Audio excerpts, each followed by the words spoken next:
සම්මා සම්බුදු පියාණන් වහන්සේලා ජේතවනාරාමේ වැඩවසන සමයේ සම්මා සම්බුදු පියාණන් වහන්සේගේ ප්‍රධාන දායකතුමා හැටියට හිටියේ අනාථපිණ්ඩික සිටුතුමා. අනාථපිණ්ඩික සිටුතුමාට හිටියා නන්ද ගෝපාලක කියලා සේවකයෙක්. ඒකේ නන්ද කියන ගෝපල්ලෙක්.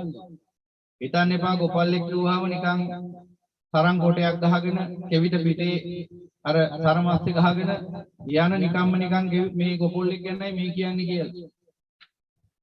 මේ ඇවිල්ලා සිටුවරේගේ ගොපලතුමෙක්. ඒ කියන්නේ සාමාන්‍ය කෙනෙක් නෙවෙයි. හරක් නැත්නම් ඒ කිරි ගවයෝ දහස් ගාණක් පාලනය කරපු මහා ගව පට්ටියක ප්‍රධාන වගකිව යුක්තා. ඒ නිසා ඔහු ජීවත් වුණේ සිටුවරේක් වශයෙන්. සාමාන්‍ය ගොපලෙක් කියන්නේ මේ කියන්නේ නන්ද ගෝපාලක. මහා ධනවත් ගොපලෙක්. ඔබ ධානිය ගෝපාල ගැන අහලා කවිවල අර තියෙන්නේ උදාන තේර ගාථාවල. එතකොට මෙන්න මේ නන්ද ගෝපාලකතුමා හරක් බැලුවා කිව්වම අද නම් දැන් සාමාන්‍යයෙන් හරක් බලනවා කිව්වම නිකන් වැරදි අදහසක් නෙන්නේ ඔළුවට. හැබැයි මේ ඇවිල්ලා ඥානවන්ත කුපොල්ලෙක්. මේ ගෝපාලකතුමා බොහෝ ශ්‍රද්ධාවන්ත කෙනෙක්. මොකද තමන්ගේ ස්වාමියා අනාථපිණ්ඩික සිටුතුමා. එනිසා එතුමා සෝවාන් ඵලලාභී උතුම් බුද්ධ ශ්‍රාවකෙක්. සම්මා සම්බුදු පියාණන් වහන්සේගේ අග්‍රදායකතුමා. ඒ නිසා එතුමාගේ ගෙදර සේවයේ නිරත වෙලා හිටපු මේ නන්ද ගෝපාලක ගවපාලකතුමා බොහෝ ප්‍රඥාවන්ත කෙනෙක්. තමන්ගේ ස්වාමියා දිගින් දිගට අසිරිමත් වූ සම්මා සම්බුදු පියාණන් වහන්සේ ප්‍රමුඛ ආර්ය මහා සංඝරත්නයේ උදෙසා දන් දෙනවා දැක්කහම එතුමාටත් හිතුණා මමත් එහෙම දන් දෙන්න ඕන කියලා. එහෙම දන් දෙන තරම් ධනයක් තිබුණා. ඊට පස්සේ අසිරිමත් වූ සම්මා සම්බුදු පියාණන් වහන්සේට ආරාධනා කළ භාග්‍යවතුන් වහන්සේ මගේ නිවසට වැඩම කරන්න ඔබ වහන්සේ ආර්ය මහා සංඝරත්නයත් මම දින 7ක් දන් දෙනවා කියලා. ඊට පස්සේ අසිරිමත් වූ සම්මා සම්බුදු පියාණන් වහන්සේ ඔහුගේ ආරාධනා ඉවසා වදාරා ආර්ය මහා සංඝරත්නය මහරහතන් වහන්සේලා සමග වැඩියා ඒ නිවසට දින 7ක් දානය පිණිස. 7 වෙනි දවසේ දාන ඉවර වෙලා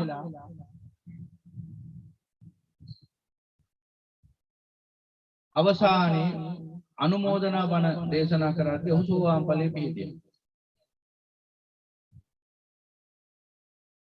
මේ නන්ද ගෝපාලකතුමා සෝවාන් ඵලයේ පිහිටියා. ඊට පස්සේ භාග්‍යවතුන් වහන්සේ ඔහුගේ අතට පාත්‍රය දුන්නා. ඊට පස්සේ පාත්‍රෙත් අරගෙන ආවා මගක් දුරට ඇවිල්ලා එක්තරා ස්ථානයකට ආවහම ඒ ස්ථානයේදී බුදු පියාණන් වහන්සේ නන්ද ගෝපාලකතුමාගෙන් පාත්‍රය ඉල්ලා සිටියා. ඊට පස්සේ බුදු පියාණන් වහන්සේට පාත්‍රය දීලා නන්ද ගෝපාලකතුමා වැඳලා ආපසට හැරිලා ඉස්තාම සුළු දුරයි ගියේ. කැලේ හිටපු ඇත්තෙක් යොකු විෂ ඊතලයකින් ඔහු මරණයටපත් වුණා. ඒ ස්ථානෙදී මරණයටපත් වුණා. මේ කාර්ය මහා සංඝරත්නය දැක්ක බුදු පියාණන් සියල්ල දැනගෙන හිටියා. උන්වහන්සේ ඉතින් කුමක් දුන දාන. ඉතින් කොහොම හරි භික්ෂූන්ට මේක මහා ප්‍රශ්නයක් වුණා. භික්ෂූන් ඊට පස්සේ නුසුදුසු කතාවක් ඉපදෙව්වා. ඒ තමයි අද නන්ද ගෝපාලක මරුන් කෑ බුදු පියාණන් වහන්සේ නිසා කියන්නේ. ඒ බඳු භික්ෂූන් එදත් ඉඳලා තියෙනවා. ඉතින් අද සාමාන්‍ය ගිහියොත් ඒ වගේ ඉන්නවා නම් පුදුම වෙන්න එපා. එදා ජේතවනාරාමෙත් ඉඳලා තියෙන එහෙමයි. මෝඩකමට හිතුණා ඔවුන්ට හිතුණා අනුබලන්න ධර්මයේ පිළිබඳ කර්මයේ පිළිබඳ අවබෝධයක් නැතිකම නිසා මේ සමහර භික්ෂුන්ට හිතුණා නන්ද ගෝපාලක මරුන් කෑ බුදු පියාණන් වහන්සේ නිසා කියලා. කුමක් හේන්දයක් බුදු පියාණන් වහන්සේ පාත්‍රය දීලා එක්කන් ආවට එතෙන්ට එනකන්. එතෙන්ට ඇවිල්ලා පාත්‍රය ආයි ගත්තනේ. ඊට පස්සේනේ ආපසු හැරුණාම විසීතල පාර වැදුනේ. ඉතින් මේ භික්ෂුන් කියන්න ගත්තා බුදු පියාණන් වහන්සේ ඒ නිවසට වැඩිය නැත්තම් ඒ නිවසේදී අර විදිහට පාත්‍රයේදී ලෙක්කන් ආවේ නැත්තම් නන්දගෝපාල මියන්නේ නැහැ කියලා. ඊට පස්සේ කතාව උපදවගෙන ඔය ගැන කතා කර කර කුසු කුසු කගා හිටියා. ඉන්නකොට එදා දවසේ හවස අපගේ අසිරිමත් වූ සම්මා සම්බුදු පියාණන් වහන්සේ විවේක විහරණයෙන් අවදි වෙලා උන්වහන්සේ දහම් මණ්ඩපයට වැඩම කරා. වැඩම කරාම සම්මා සම්බුදු පියාණන් වහන්සේ ධර්මයේ දේශනා කරන්න මාතෘකාවක් වශයෙන් යොදාගන්නේ ගොඩක් වෙලාවට ඒ අයම කතා කර කර හිටපු මාතෘකාවමයි. තථාගතයන් වහන්සේට ඕනම මාතෘකාවක් ඇසුරින් ධර්මය දේශනා කිරීමේ අසිරිමත් වූ මේ මහා ප්‍රඥාව නිසාම කවුරු මොන මාතෘකාව කිව්වත් ප්‍රශ්නයක් නැහැ. ඒ අසමසම පටිභාන ඥාණයෙන් ධර්මයේ කුමන මාතෘකාවක් වලින් නමුත් චතුරාර්ය සත්‍ය කරා ගමන් කරනවා. ඉතින් අර භික්ෂුන් වහන්සේලා ඇහුවා ඒ භික්ෂුන් වහන්සේලා කතා කරමින් හිටියා ওই මාතෘකාව ගැන. සම්මා සම්බුදු පියාණන් වහන්සේ භික්ෂුන් වහන්සේලාගෙන් ඇහුවා මහාන මා මේ ස්ථානයේ පැමිණෙන්නට පෙර ඔබ කුමන කතාවක්ද උපදවාගෙන සිටියේ? හැබැයි භික්ෂූන්ගේ හොඳකම කියන්නේ ඉතින් එකක් කතා කරලා තව එකක් කිව්වේ නෑ. එනකොට ඉතින් කුටු ගගා ඉන්න හාමුදුරුවෝ මෙහෙමයි නේද? හාමුදුරුවෝ මෙහෙමයි, හරිමයි හාමුදුරුවෝ මෙහෙමයි, හාමුදුරුවෝ හරිමයි, මෙහෙමයි හාමුදුරුවෝ මෙහෙමයි. මොකද්ද පින්වතුන් කතා කරේ? අනේ හාමුදුරුවෝ හරි හොඳයි කියලා අපි කතා කර කර හිටියේ. හාමුදුරන්ගෙන් අපි බණ අහනවා හොඳට හාමුදුරන්ගෙන් ධර්ම අවබෝධය ලබාගෙන තියෙන හාමුදුරුවෝ හරි හොඳයි කියලා අපි අවබෝධ කරගන්න ඉන්නේ. කියලායි කියන්නේ. එහෙම නෙවෙයි කිව්වේ. ඇත්තම කිව්වා. මොකද්ද මහාන කතා කරමින් හිටියේ? ඔබ වහන්සේ වඩනකොට අපි ගියමින් හිටියේ අද වෙච්ච පළහිලව්ව. නන්දගෝපාලගේ ගෙදරට ගිහිල්ලා දානි වළඳලා ඔහුට පාත්‍රය දීලා ඔහු මගදුරක් එක්කන් ගිහලා ඔබ වහන්සේ පාත්‍රය ගත්තා. ඊට පස්සේ නන්දගෝපාල කාපහු නිවස බලා යන්න කටයුතු කරනකොටම මැරිලා වැටුණා. විශේෂීතල පහරක් වැදුණා. ඔහු මැරිලා එතනින් දුගතියට ගියේ නෑ. ඔහු සුගතියේ මහේශාක දෙවියෙක් බවට පත් වුණා. නන්දගෝපාලක මහේශාක දෙවිය සාමාන්‍ය දෙවියෙක් නෙවෙයි මහේශාක දෙවියෙක් වුණා. ඉතින් ඊට පස්සේ බුදු පියාණන් වහන්සේ ඇහුවත් ඔබ කුමක්ද සිතන්නේ? භාගතුන් වහන්සේ අද අපි මේ ඉවසට වැඩිය නැත්තම් ඔබ වහන්සේ එසේ පාත්‍රය දීලා මෙච්චර දුරක් එක්කන් ආවේ නැත්තම් නන්දගෝපාල මියන්නේ නැහැ කියන්නේ. අන්න කියපු කතාව. මේ භික්ෂුන්ගේ ප්‍රඥාවේ තරම තමයි මේ මෙතන මේ මහරහතන් වහන්සේලා අතුරු ආර්ය උත්තමයෝ ඉන්නේ නැති. මේ තවත් ඔය ඉතින් අවශේෂ පිරිසක්. අන්න ඒ වෙලාවේ භාගතුන් වහන්සේ දේශනා කරනවා මහාන මේ අවකාශයේ අන්තරීක්ෂයේ සාගරයේ මේ මහ පොළොවේ කොහෙවත් හැංගිලා මරණය නිදහස් වෙන්න බෑ. කොතන කොයි විදිහට හිටියත් මරණයට එන්න වැට බාධක නැහැ. බංකරයක් ඇතුලේ හැංගිලා හිටියත් මකරකටේ හැංගිලා හිටියත් අන්තරීක්ෂයේ හැංගිලා හිටියත් ඔහේ හැංගිලා හිටියත් මරණයට කොයින්ද බාධා? කාටද පුළුවන් මරණය නවත්තන්න? ඔය ලොකු මන්දිරවල ඔය රටේ ඉන්න පාලක වෙන්න පුළුවන්. වටේට ආරක්ෂක වලල්ලයි. ඊට පස්සේ ගෙදර තියෙන තරම් දොරටු වලට ආරක්ෂකයෝ තුවක්කු තියාගෙන බෝම්බ තියාගෙන කඩු කිරිසි තියාගෙන ආරක්ෂා කරනවා. රාජ්‍යරුවන් මැති ඇමතිවරුන් පොලිසියෙන් හමුදාවෙන් තුවක්කු තියාගෙන 100,000 ගණන් ඒ ආරක්ෂක භටයෝ මුර කරනවා කාවද? රජතුමාව, ඇමතිවරුව, පුරෝහිතයන්. ඊට පස්සේ දැන් ඉතින් වටේටම ආරක්ෂකයෝ. කාට එන්න බැරි වෙනද? සතුරට එන්න බැරි වෙන්නේ. රජ වුණත් මොලේ නැත්තම් කරන්න දෙයක් නැහැ. මොලයක් බද්ධ කරන්න බෑනේ.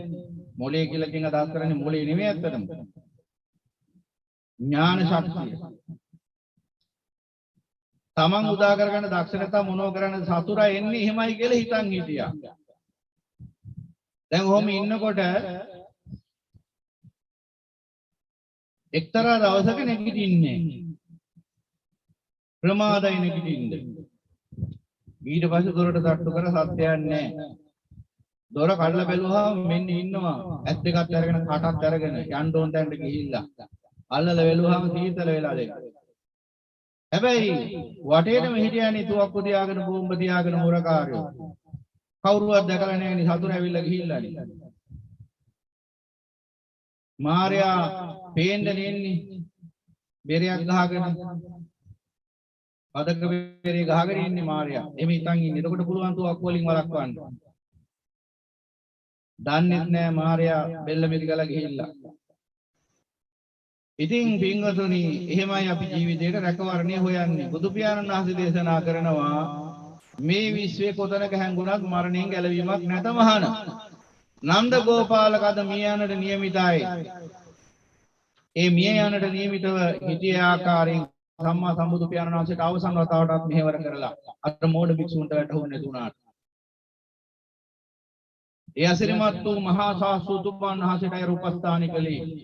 බලන්න උන්වහන්සේගේ තියෙන මහා කරුණාවේ තරම. උන්වහන්සේ දැනන් හිටියා කොහොමත් මැරෙනවා නන්ද ගෝපාලක අද. තුන් කල් දකින්න බුදු පියාණන් වහන්සේ බව දකින්නේ නැද්ද? නමුත් උන්වහන්සේට අවශ්‍ය වුණේ අවසාන මොහොත දක්වාමත් ඔහුව සැපේ මාර්ගයේ රඳවාගෙන කැඳවාගෙන ඉන්න. ඒ ස්ථානයේදී ඔහු මරණයට පත් වෙන නියමිත නිසයි ඔහුගෙන් පාත්‍රය අතගත්තේ. නමුත් බලන්න තියෙන මහා කරුණාවක තරම අවසාන මොහොත වෙනකන් උන්වහන්සේට උපස්ථානයේ සලසන්න දීලායි ඔහුට මරණයට ඉඩ හැරියේ. අන්න ඒ මහා කරුණාවට කුමන අර්ථකථනයක් අපි ඉදිරිපත් කරන්නද? ඊට පස්සේ කොහොම හරි එහෙම ආකාරයෙන් උන්වහන්සේ දේශනා කරනවා මරණයෙන් හැංගිලෙන්න බෑ නන්ද ගෝපාලක අද මිය යන්නට නියමිතයි. පෙර සසර අකුසල විපාකයක් නිසා අද සතුරෙක් ගියතින් ඔහු මිය ගියා. ඒ සිදුවීමෙන් උන්වහන්සේ දහම් පරියායක් මතු කරන්න පටන් ගත්තා. අන්නේ දහම් පරියාය අපට දැන් මෙතනදි වැදගත් වෙන්නේ කතා පුවතට වඩා. දිසෝ දිසංයන්තං කෛරා වේරීවා පන වේරීණං මිච්ඡා පනිහිතං චිත්තං පාපියෝනං තතෝ කරේ. අර විද්ද වැද්දා අර නන්ද ගෝපාලකගේ සතුරෙක් හැඟවිලි ඉඳලා විශේෂතල පහරකින් විදලා මැරුවා.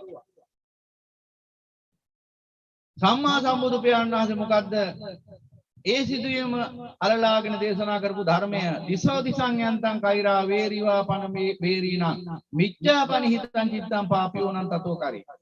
මහණේ යම්කිසි වෛරක්කාරී තමන්ගේ සතුරෙක්ට යම්කිසි සතුරු දෙන්නෙක් යම්කිසි සතුරෙක් තමන්ගේ සතුරෙක්ට කෙබඳු ආකාරයේ අනුතරක් සිද්ධ කරනවාද?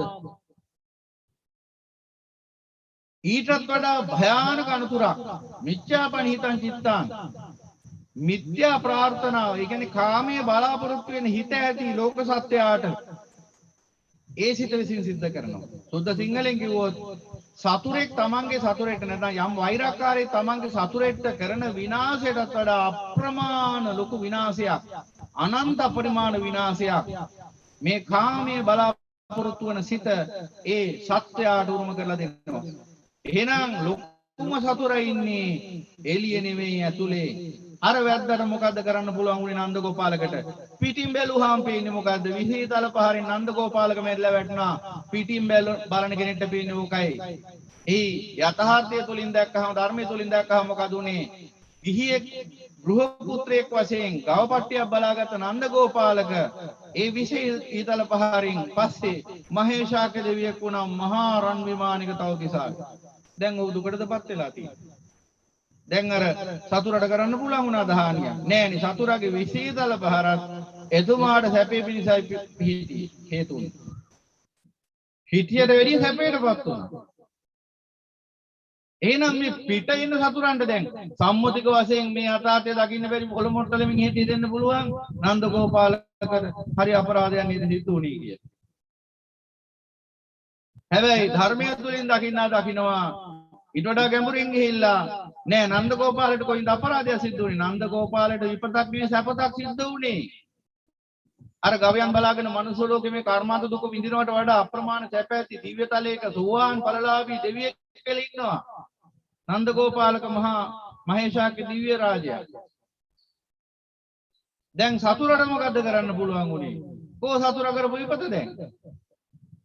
එහෙනම් සතුරා ඒ පරිබාහිරනේ අහිංසකයා නෙවෙයි. සතුරයින් එළිය නෙවෙයි පින්වතුනි ඇතුලේ අපි අහිංසක මිනිසුන්ව මරනවා. වෙඩි තියලා බෝම්බ ගහලා සතුරු කියලා හිතාගෙන යුද්ධ වදිනවා අපවැනිම මිනිස්යන්ව කපනවා කොටනවා නසනවා අතපය ගලවනවා ගෙල සිඳිනවා ශරීරයේ තියෙන කෑල්ලෙන් කෑල්ල ගලවනවා කපනවා නිර්පල් වගේ හැසිරෙන මිනිස්සුયો යුද්ධ කිය යුද්ධ වැදිලා මොකද අවසානයේ ලැබුණේ ඒ අසරණ මිනිස්සු කොහොම සතුරෙක් කෙනෙක් දෘෂ්ටියෙන් සතුරෙක් කරගත්තා මතවාදයෙන් සතුරෙක් කරගත්තා එහෙම කරගෙන මේ අසරණ ලෝක සත්‍යව නැසමින් අප්‍රමාණ පෞරස් කරගනිමින් නිරේත යන්න පාර කපා ගන්නවා අඥානකම නිසා ධර්මයේ නොදත් පාපේත ඒ නිසා පින්වතුනි කොයින් දෙලිය සතුරෝ මේ අහිංසක ලෝක සත්‍ය සතුරෙක් නෙවෙයි මේ ලෝකේ සතුරු නෑ එහෙම මිනිස්සු යම් යම් තමන්ගේ තියෙන අධර්මිෂ්ඨකම් නිසා කුරිරු වැඩ කරන්න පුළුවන් මිනිස්සුන්ට තව කෙනෙක්ට හැබැයි ඒ අහිංසකේ දේවදත්තත් අහිංසකෙක් එහෙම බැලුවාම ඔහුගේම සිතටනේ ගොදුරුනේ ඔහුට විපත උරුම කළ දුන්නේ ඔහුගේම මේ වංචනික සිතනේ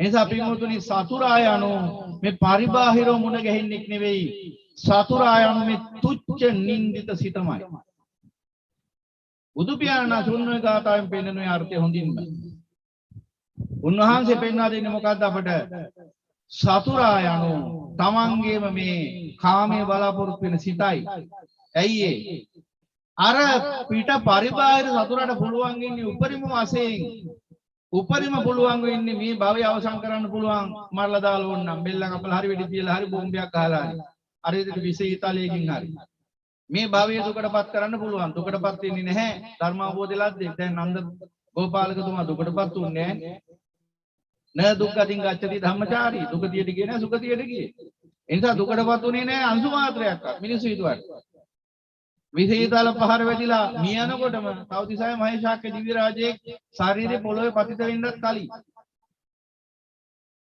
එහෙනම් පින්වතුනි සතුරා යනු මේ පරිබාහිරව මුණ ගැහෙන්නෙක් නෙවෙයි අපි මේ එළියේ ඉන්න සතුරු වෙනුවෙන් සටන් වදින්න අවියාවද දවසකට කොච්චර අවියාවද හදනවද ලෝකේ කොච්චර බෝම්බ හදනවද ඔය බලවත් රටවල් කියන මෝඩ රටවල් වල මිනිස්සු පාලකයෝ මොනවද කියන්නේ අපිට මෙච්චර න්‍යෂ්ටික අවියාවද තියෙනවා කියලා කියන මෝඩකම නේද පෙන්වන්නේ ලෝකයට අවියාවද පේනව නේද මිච්ඡා දෘෂ්ටියටපත් වුණාට පස්සේ මොනතරම් අගාධයකට වැටෙනවද මේ මිනිස්යාගේ ජීවිත ඔබ කොයිතරම් වාසනාවන්තද බලන්න ඇත්ත තේරුම් ගන්න පුළුවන් උතුම් මිනිසෙක් වෙලා ඉපදිච්චක මේ උත්තරීතර ධර්මදීපේ ඔවුන්ට ඇත්ත තේරුම් ගන්න බෑ ඔවුන් හිතන් ඉන්නේ සතුරා කියන්නේ මේ පරිබාහිර අවකාශයක පවතිනක් කියලා සතුරා යන තමන්ගේම චිත්තේ බව උන්ට තේරුම් ගන්න බෑ ඒ නිසා තමයි න්‍යෂ්ටික බෝම්බයක් හදලා අසරණ මිනිසයන්ව නසන්නේ වෙඩි තියන්නේ බෝම්බ ගහන්නේ මරාගන්නේ මේ ඇත්ත දැනගත්ත දවසට කවදාවත් මිනිස්සෙක් ඉලිකඩ දුරක තරම්වත් ආයුධයක් අතට ගන්නේ නැහැ එදාට කිසිම ආයුධයක් නැතුව සටන් වදින්න පුළුවන් සටනක් ආරම්භන හැබැයි සටන ඇවිල්ලා ලෝකේ ඉන්න අසරණ මිනිසයන්ව පෙළෙන සටනක් නෙවෙයි ඒ සටන ඇවිල්ලා තමන්ගේම තුච්ච නින්දිත සිත නසන සටන සිත නැමැති මායයත් එක්කයි මේ රාගයෙන් දේශයෙන් මොහෙන් ක්‍රියාත්මක වෙන සිතයි පරාජයටපත් කරන්නේ දමනය කරන්නේ දාට රණ භූමිය තමන් තුළමයි පිහිටලා තියෙන්නේ එහෙනම් ඒ සටන තමයි මේ ලෝකේ විශිෂ්ටම සටන තව මිනිසෙක් නසලා තව මිනිසෙකුගේ ජීවිතේ නැති කරලා තව මනුස්ස වර්ගයක් විපතටපත් කරලා ලබන සතුට ලබන ජය මොකද්ද පින්වතුනි අන්තිම නීච පහත් ලාමක ජයක්ය ඒක ජයක් නෙවෙයි අතන මේක පරාජයක් ඔවුන් ඒකාන්තයෙන්ම මරණින් පසු දුගතිය උපදින්නේ නිරේ උපදින්නේ හැම සතෙක්ම බයයි දඬුවමට හැම සතෙක්ම බයයි මරණයට අත්තානම් උපමා කත්තා දැන් කවුරු හරි මෙහෙම කඩුවක් ඉනේ ගහගෙන කඩුවනේ දැන් පිස්තෝල තියෙනවනේ චණ්ඩි වගේ පිස්තෝලේ ගහන් ඉන්නවනේ ඉනේ පිස්තෝලේ ඉනේ ගහගෙන ඉන්නකන් ලොකු චණ්ඩියා ඔය ඕනේ චණ්ඩියෙක් නොණ්ඩියෙක් වෙනවා පිස්තෝලේ අතට අරන් ඌටම දික් කරපු දවසට මුත්‍රාත් බේරේ කකුල් දෙක දිගේ චණ්ඩියාගේ ඒක ඉනේ ගහගෙන ඉන්නකන් චණ්ඩියා කවුරු හරි උදුරගත්තොත් ඉවරයි නේද චණ්ඩිකම් එතනම එතකොට අන්න තමන්ට දැනෙනවා මරණ බය එහෙනම් ඒ තුවක්කුවම අරගෙන Tamanට දික් කරාම මරණ බය දැනෙනවා නම් ඒ තුවක්කුව තව මිනිස්සුන්ට දික් කරනකොට මරණ බය නොදැනෙන බව දැනෙන බව නොහැටෙන්නේ ඇයි? තින අඥාන සත්පුරුෂකම නිසා. ඒ බව තේරුම් ගත්තා නම් කිසි දවසක ආයුධයක් අතට ගන්නේ නැහැ කිසි මිනිස්සෙක්. කිසිම දවසක ආයුධයක් අතට ගන්නේ නැහැ. මොකද ආයුධය කියන්නේම වෛරය. සම්මා සම්බුදු පියාණන් වහන්සේගේ දහම මේ මුළු ලෝක තුල පැතිරී ගිය දවසක මිනිස්සු මේ ආයුධ ඔක්කොම ගෙනහිල්ලා දායි මොහොතට. ආයුධ වැඩක් නෑ දාට. ආයුධයක් එදාට ලැබෙනවා හැබැයි ආයුධේ කාටවත් පේන්නේ නෑ. ආයුධෙදි කියන්නේ ප්‍රඥාව කියලා වජ්‍ර ආයුධයක් ලැබෙන්නේ. ඒකෙන් ගහලා නසන්නේ මරන්නේ සිත නැමැති මායාවයි. කෙලෙස් සතුරාවයි. ඒ සිතේම පවතින කෙලෙස් නසා දමන කෙලෙස් සතුරංග නසා දමනවා. එහෙනම් ඒ සටනයි ආරම්භන්න ඕන. එහෙනම් අමා මෑණි බුදු පියාණන් වහන්සේ අපට පෙන්වා දෙනවා කුමක්ද? මේ මිච්ඡා පනිහිත මොකද මිච්ඡාව? මොකද මිච්ඡාව? සාරේ අසාරේ සාරමතිනෝ සාරේ චාසාර දසිනෝ තේ සාරං නාධි ගච්ඡanti මිච්ඡා සංකප්ප ගෝචරා. මේ අසාර ලෝකය මේ ලෝකේ සකස් වෙලා තියෙන රූප වේදනා සංඥා සංකාර විඥාන කියන ගොඩවල් පහකින්. රූප ගොඩක්, වේදනා ගොඩක්, විඳීම් ගොඩක්, සංඥා ගොඩක්, හැඟීම් ගොඩක්, හඳුනා ගැනීම ගොඩක්, සංකාර ගොඩක් හේවත් චේතනා ගොඩක්, විඥාන ගොඩක් හේවත් දැනීම් සිත් ගොඩක්, ගොඩවල් පහක්. රූප ගොඩක්, වේදනා ගොඩක්, සංඥා ගොඩක්, සංකාර ගොඩක්, විඥාන ගොඩක්, ගොඩවල් පහක්. මේ ගොඩවල් පහේ රූප ගොඩේ එක රූපයක්වත් නැහැ මම මගේ කියලා ගන්න සාරයක් ඇති රූපයක්. අනන්ත සංසාරේ ඉඳලා මේ මොහොත දක්වාම පරීක්ෂා කරගෙන ආවත්. පුබ්බේ නිවානුස්සති ඥාණයෙන් කජ්ජනීය සූත්‍රයේ භාගතුන් වහන්සේ පෙන්නන්නේ පුබ්බේ නිවානුස්සති ඥාණයෙන් කෙනෙක් බැලුවොත් අතීතයේ මෙන්න මේ භවයේ මම මෙබඳු ආකාරයේ රජ කෙනෙක්, මෙබඳු ආකාරයේ අමතියෙක්, මෙබඳු ආකාරයේ පුද්ගලයෙක්, දෙවියෙක්, බ්‍රහ්මයෙක් යන ආදී වශයෙන් අතීතයේ සිහි කරලා බැලුවත් ඒ දකින්නේ මේ අසාර රූප ගොඩක්මයි, වේදනා ගොඩක්මයි, සංඥා ගොඩක්මයි, සංකාර ගොඩක්මයි, විඥාන ගොඩක්මයි, අසාර පංච උපාදානස්කන්ධයමයි. ඒ දුක නම් වූ අසාර වූ පංච උපාදානස්කන්ධයමයි.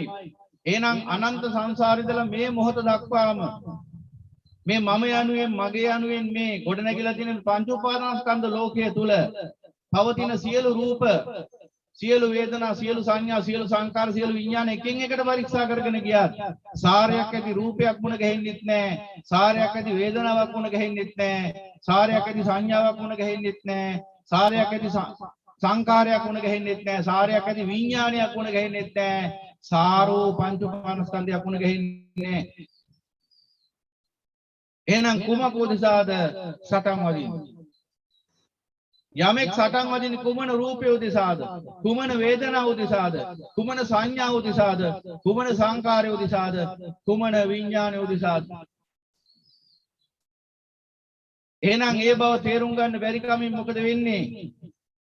මෙන්න මේ අසාර පංච උපාදානස්කන්ධ ලෝකේම සාරයි කියලා හිතාගෙන ඉන්න රූප සාරයි, වේදනා සාරයි, සංඥා සාරයි, සංකාර සාරයි, විඥාන සාරයි, සියල්ල සාරයි කියලා. සාරයි කියන්නේ ගත හැකි හරයක් තියෙනවා කියන එක. දැන් කෙහෙල් ගහක් ගත්තොත් කෙහෙල් ගහේ සාරයක් නැහැ. ගන්න පුළුවන් අරටුවක් නැහැ. කවුරු හරි කෙනෙක් කැත්තක් හරි කෙටේරියක් හරි අරගෙන ගිහිල්ලා කෙහෙල් ගහින් ගහට පරීක්ෂා කරගෙන ගියා. කෙහෙල් ගස් කෝටි ගාණක් කපලා බැලුවත් එක ගහකවත් අරටුවක් නැහැ. එහෙනම් මේ පුද්ගලයා සාරයක් සොයමින් ඒ කෙහෙල් ගස් කපමින් යන ගමන ඒකාන්තයෙන්ම අසාර ගමනක්. ඒ වගේ භවෙන් භවයට මේ ගොඩනැගෙන පංච උපාදානස්කන්ධයන් තුළ පවතින රූප වේදනා සංඥා සංකාර විඥාන එකෙන්ක පරීක්ෂා කරගෙන ගියත් මම කියලා ගත හැකි සාර රූපයක්, සාර වේදනාවක්, සාර සංඥාවක්, සාර සංකාරයක්, සාර විඥානයක් මුණ ගැහෙන්නේ නැහැ.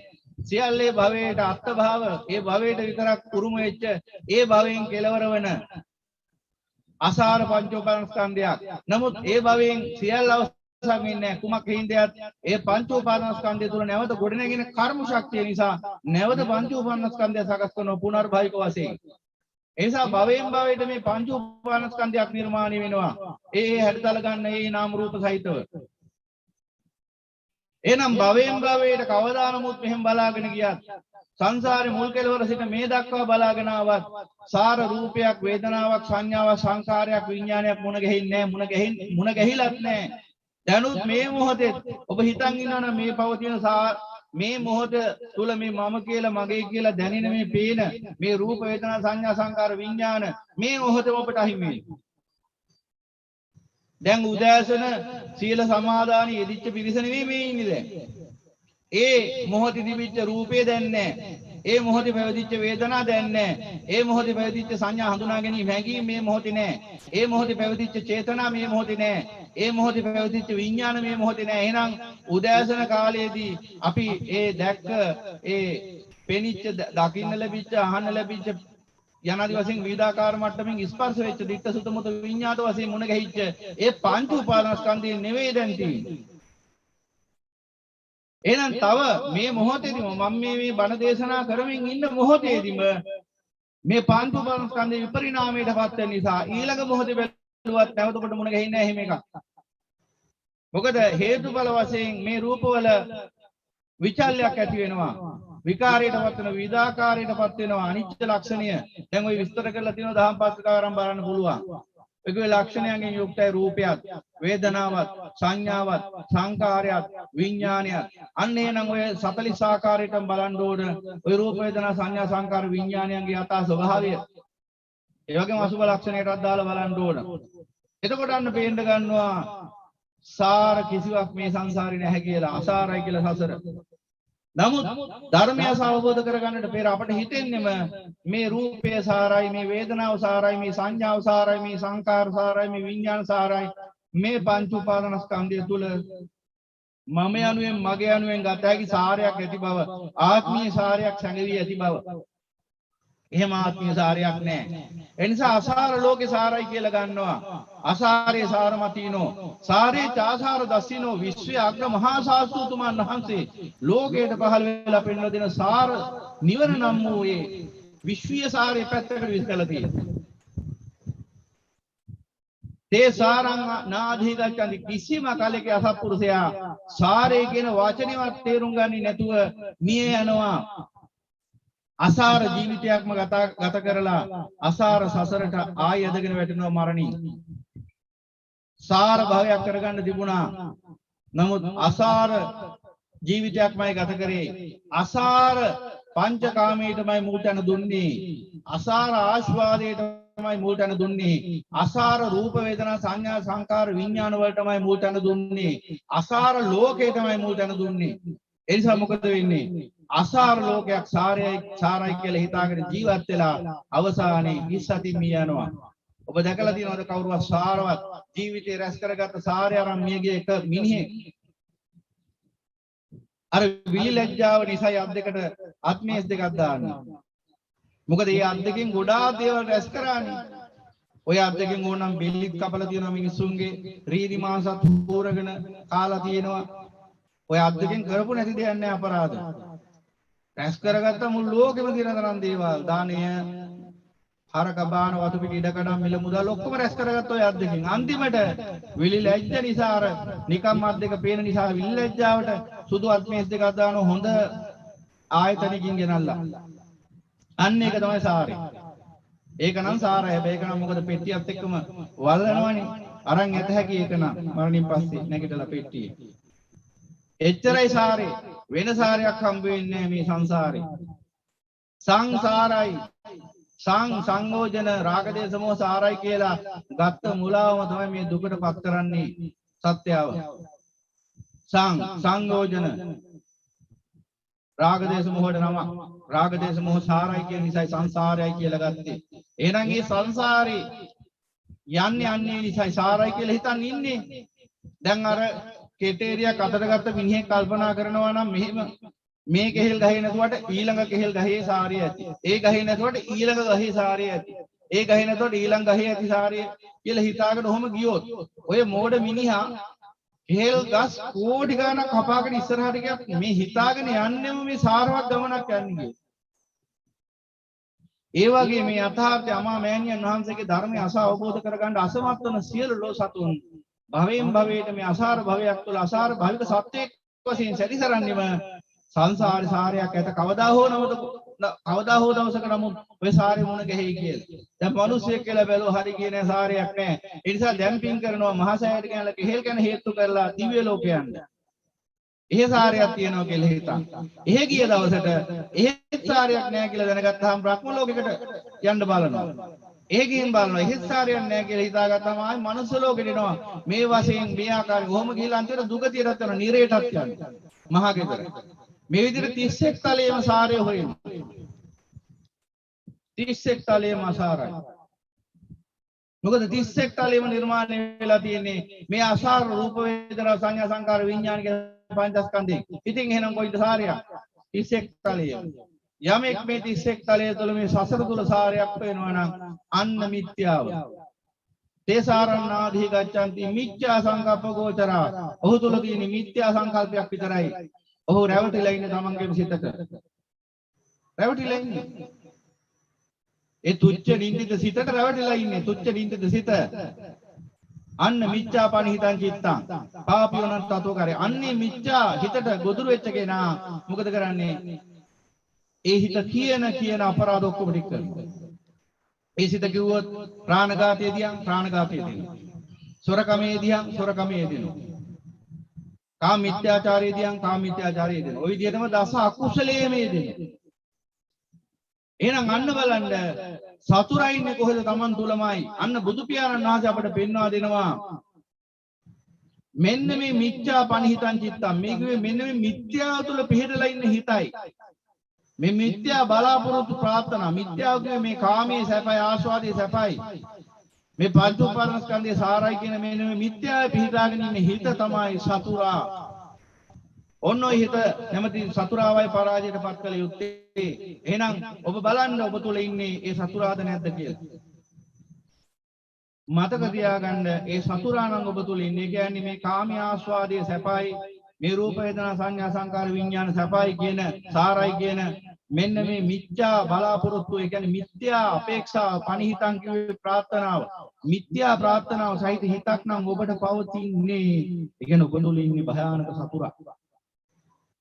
ඔය පරම සතුරා. ඔය සතුරා කිසි කලෙක ඔබ සැපයටපත් කරන්නේ නැහැ. ඔබ දුකටමයි පත් කරන්නේ. ඒකයි සංසාරේ සියලු සතුන් දුක් විඳින්නේ. කුමක් හේන්දයක්? ඒ සියලු සතුන් තමන්ගේම චිත්තයට රැවටිලා ඉන්නේ.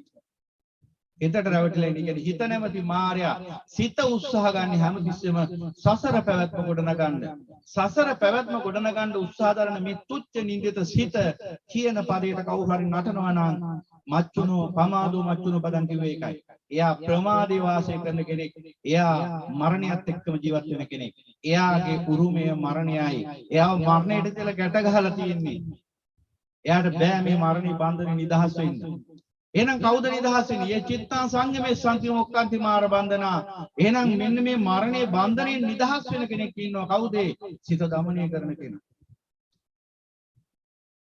එහෙනම් සිත දමනය කරන්න දක්ෂ වුණොත් අන්න ඔබ සතුර අඳුරගත්තා වෙනවා. සතුරගෙන් නිදහස් වුණා වෙනවා.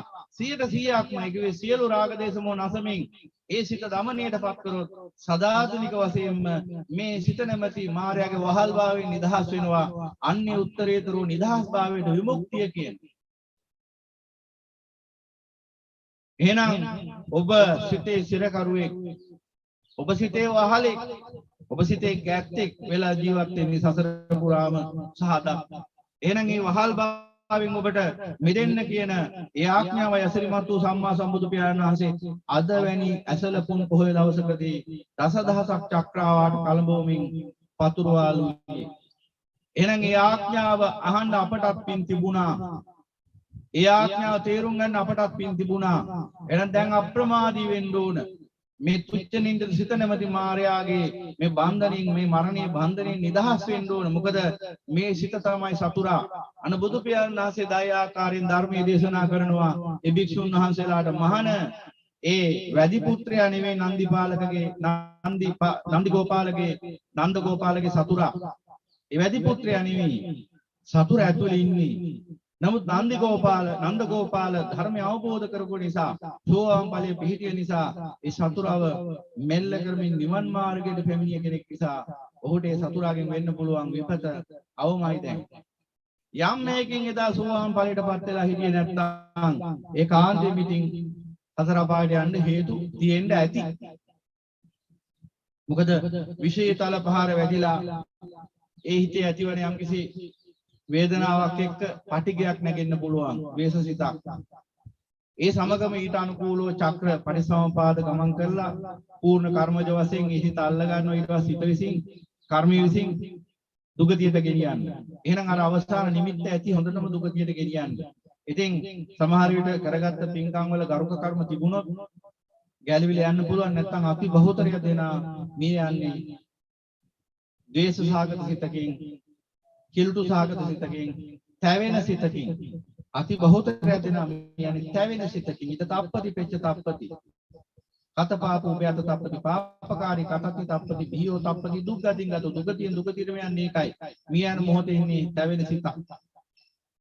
එහෙනම් එතනින් එහා පැත්තට කතා කරලා බලක් නැහැ. ඊට පස්සේ අපි පින් දුන්නත් වැඩකුත් නැති වෙන්නත් පුළුවන්.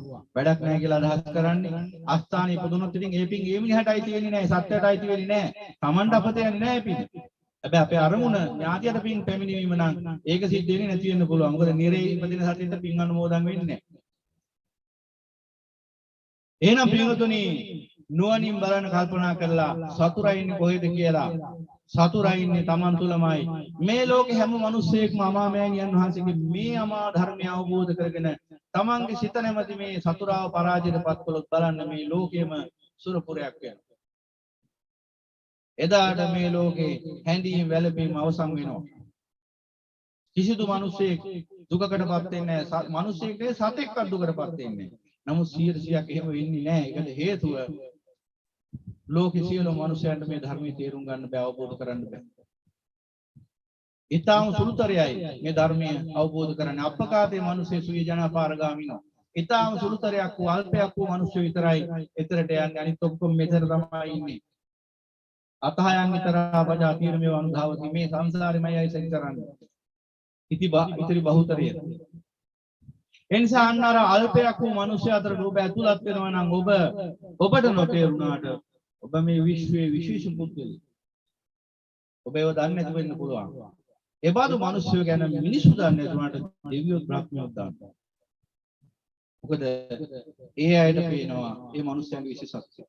හොරයිකින් එහෙම බලන්න පුළුවන්. තව විවිධාකාර ක්‍රමවල. එහෙනම් පින්වතුනි අන්න මේ මිත්‍යාවේ හේවත් මේ මිත්‍යාවේ හේවත් එහෙම නැත්නම් මෙන්න මේ කාමයේ ආස්වාදයේ සැපයි මේ පංච උපාදානස්කන්ධයේ සාරයි සැපයි කියන මෙන්න මේ මිත්‍යාවේ පිහිටි හිත තමයි සතුරා. ඔන්න ඔය හිත দমনය කරන්නට ඕන ඔබ.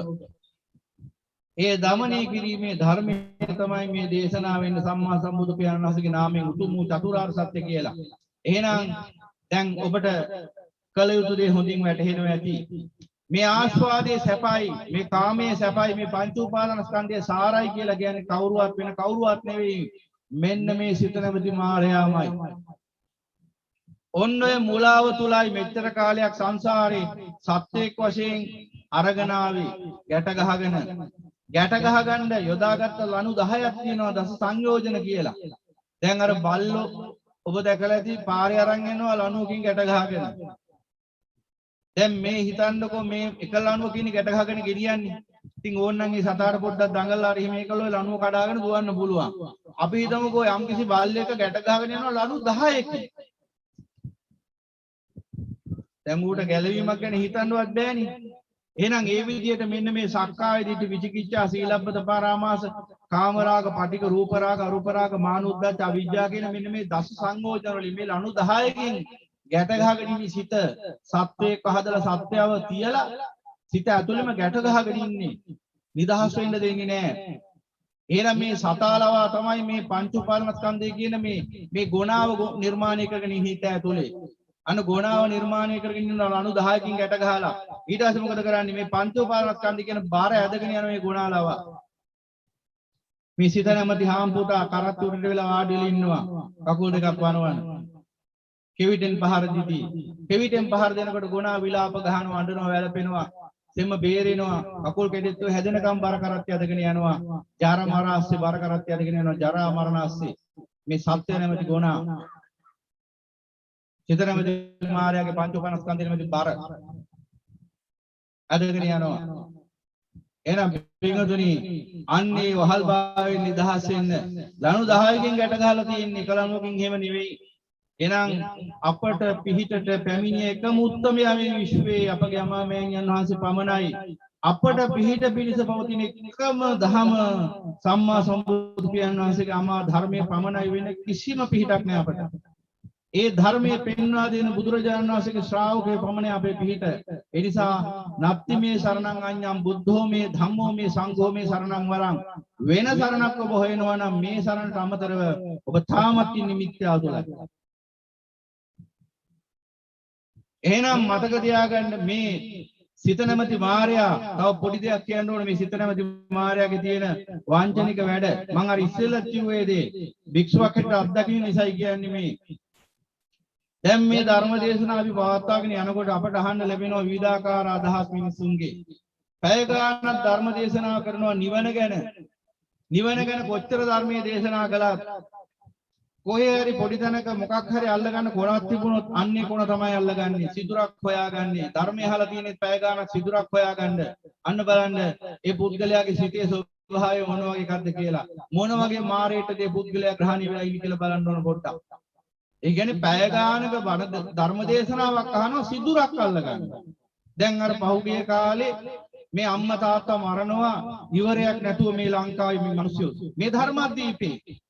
මේ ධර්මද්වීපේ මිනිස්සු අම්මා තාත්තා මරන පංච ආනන්තරීය පාප කර්මයන්ගෙන් දෙකක් අතිශය භයානකයි නිර්වලටයි යන්නේ මහා නිරේටයි යන්නේ අවීචි මහා නිරේට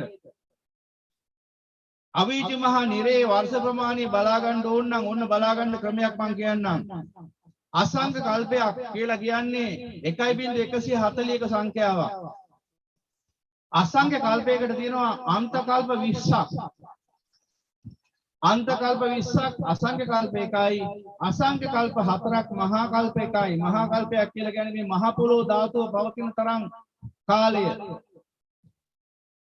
එහෙනම් මහ පොළොවේ ආයු කාලයෙන් ඒ කියන්නේ මහ පොළොව සකස් වෙලා රස පොළොව වශයෙන් ඊට පස්සේ ජීවය ආරම්භ වෙලා අබසර ලෝකයෙන් භ්‍රමණය වෙilla ඊට පස්සේ ජීවය අවසන් වෙලා තුන්වන විවර්තමාන සංවට්ටමාන කියන කල්පයන්හිදී ඊට පස්සේ සප්තසූරෝද්ගමනයේ සිද්ධ වෙලා මහ පොළොව ගිනි අරන් පුපුරලා සුන්නත් දෝලි වෙලා ඊට පස්සේ හිස් අවකාශයක් වශයෙන් පැවතිලා ඒ සමස්ත කාලයක් යන ආකාර හතරකට ගොඩනැගෙන එක කාලයක් යනවා ජීවය පවතින එක කාලයක් යනවා විනාශ වෙන එක කාලයක් යනවා විනාශ වෙලා හිස් අවකාශයක් වශයෙන් පවතින එක කාලයක් යනවා මේ විදිහට අසංකල්ප හතරක් ගියාම මහා කල්ප එකක් එතන තියෙනවා එහෙනම් මේ එක අසංඛ්‍ය කල්පයකට තියෙනවා අන්ත කල්ප 20ක් එහෙනම් පිටුතුනි ධර්මයේ පැහැදිලිව දක්වන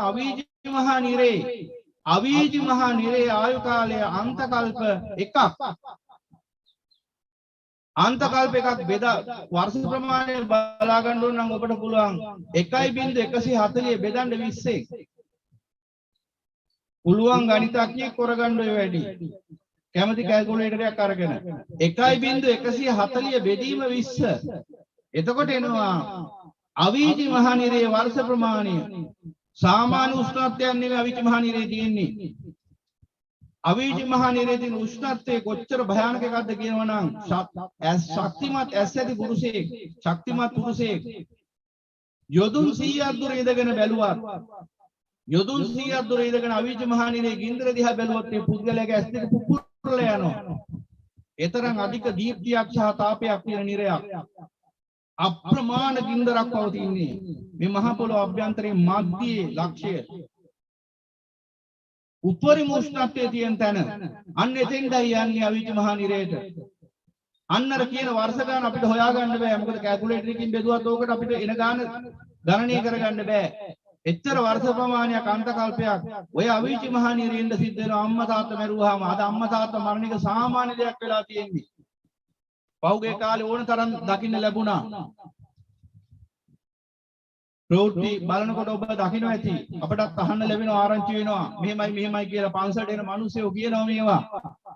අනේ හාමුදුරනේ මෙහෙම අදත් අම්මා කෙනෙක් මරලා තාත්තා කෙනෙක් මරලා කිය.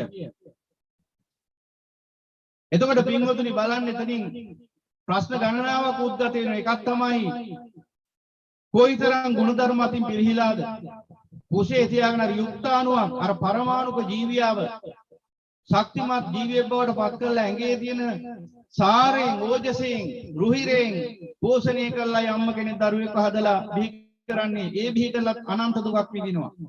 මෙච්චරක් කියන්න බෑ අම්මලා තාත්තලා විඳින දුක. තාත්තා කොච්චර දුක් විඳිනවා දරුවෙක් හදන්න. අම්මයි තාත්තයි මොනතරම් දහ දුකක් විඳිනවා දරුවෙක් හදන්න. එතකොට මේ මහා ගුණය නසනවා නම් යමෙක් මොන වගේ දරුවෙක්ද? ඒ අම්මවයි තාත්තවයි නසන්න දේශසිතක් ඇති වෙන මොකක් හරි ඉඩම් පළහිලවක් හරි අපිට හරියට දේපල බෙදුවේ නැහැ කියලා හරි මොකක් හරි අපිට වෙනස්කම් කරා කියලා හරි මොකක් හරි හේතුව නිසා නේ අම්මයි තාත්තයි අසරණ අම්මයි තාත්තයි මරන්නේ. ඒ තත්වයට යමෙක් එනවා නම් ඒ කොච්චර නින්දිත දරුවෙක්ද? මොනතරම් ලාමක නීච අඥාන ජඩ දරුවෙක්ද? එතකොට එක පැත්තකින් මේ අම්මගේ තාත්තගේ ගුණය නොතකා ওই විදිහට මේ මහ පොළවේ මහ පොළොව නූහුලන අපරාධ සිද්ධ වෙන. අනිත් පැත්තෙන් මේ අඥාන දරුවා අන්න රවීචි මහ නිරේට ගිහිල්ලා අනන්ත දුකක් විඳිනවා.